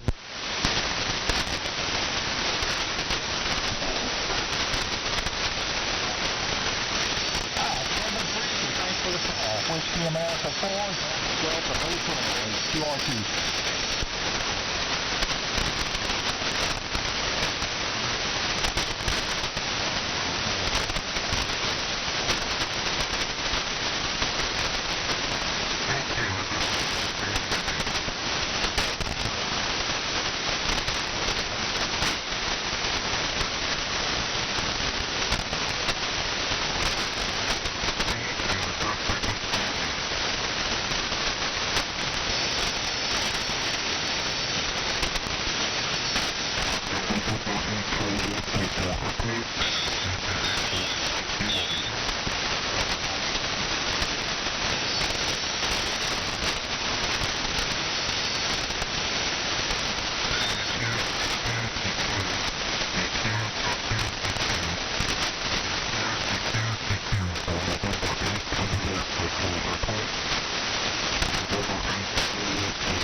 So yeah, I think I'm gonna shut down here in a few minutes, but yeah, that's a good idea. We could totally raid somebody. We got Let's see. I saw the Bald Engineer is streaming right now, and then there's like the music party channels, Scarlett and Lonnie Love, those type of deals. I don't know what you guys are in the mood for on a Friday, but that's what I saw when I did a quick cruise of what's going on Twitch right now. Let's see. Could do that. So I don't know. You guys pick. Hey Andy, I'd catch you later. You're getting out of here. I'm gonna shut down in a few minutes here. Oh, you want to party? All right. We could go raid. Looks like Scarlett's she's doing like art stream right now. Let's see. We'll go raid Lonnie Love. She's always got good DJ sets and stuff. She knows how to work a crowd. That's pretty cool. Yeah, screw it.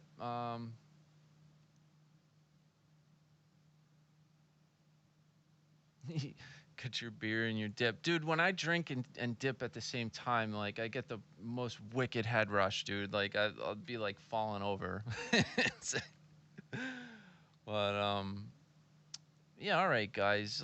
Let's do raid. I'm going to raid DJ Lonnie. She's cool. She's got good beats. Go relax, sip your beer, and do all that crap. Yeah, dude, exactly. Well, I always end up swallowing a little bit when I'm drunk. That's the problem. It's like I'm not a big dipper, so I'm not used to it. Yeah, I'm gonna send you guys to good streamer. A DJ, cause it's Friday. Like let's get some beats going over here. So yeah, we're gonna raid DJ Lonnie and go party, show her some love. It's a fun time.